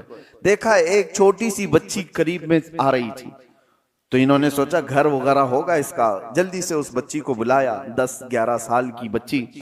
اس سے کہا بیٹی کوئی پانی نکالنے کے لیے کنویں سے چیز تمہارے یہاں سے مل جائے تو لے آؤ تاکہ ہم پانی نکالیں اور وضو کریں, نماز پڑھیں. اس بچی نے کہا اچھا اتنا ہی کرنا ہے آپ کو. تو وہ قریب آئی, کچھ پڑھا اور کنویں میں تھوک دیتی. جیسے ہی اس کا کنویں میں تھوکنا تھا کہ پانی جوش مارتا ہوا اوپر آ گیا.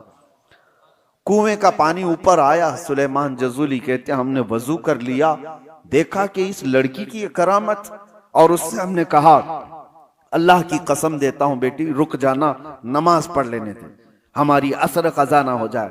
عصر کی نماز پڑھنے کے بعد اس بچی سے آپ پوچھتے ہیں بتا تو صحیح کیا پڑھ کر کے تو نے اس کنویں کو اس طرح کا حکم دیا. اس لڑکی نے کہا کچھ بھی نہیں, ایک بار درود پڑھا تھا, ایک بار درود پڑھا تھا. کہا ایک بار درود پڑھا اور کنویں کا پانی جوش مار کر باہر آیا. اس بچی نے کہا بات در حقیقت یہ ہے کہ میرے والد نے ہمیں تربیت ایسی کی, کبھی ہم نے اپنی زبان پر حرام غذا کو لگنے نہیں دیا اور کبھی حرام جملہ زبان سے نکالا نہیں. پھر درود پاک پڑھا تو اللہ نے اس میں یہ اثر عطا فرمایا. اس کے بعد آپ نے پورے درودوں کا مجموعہ لکھا تھا.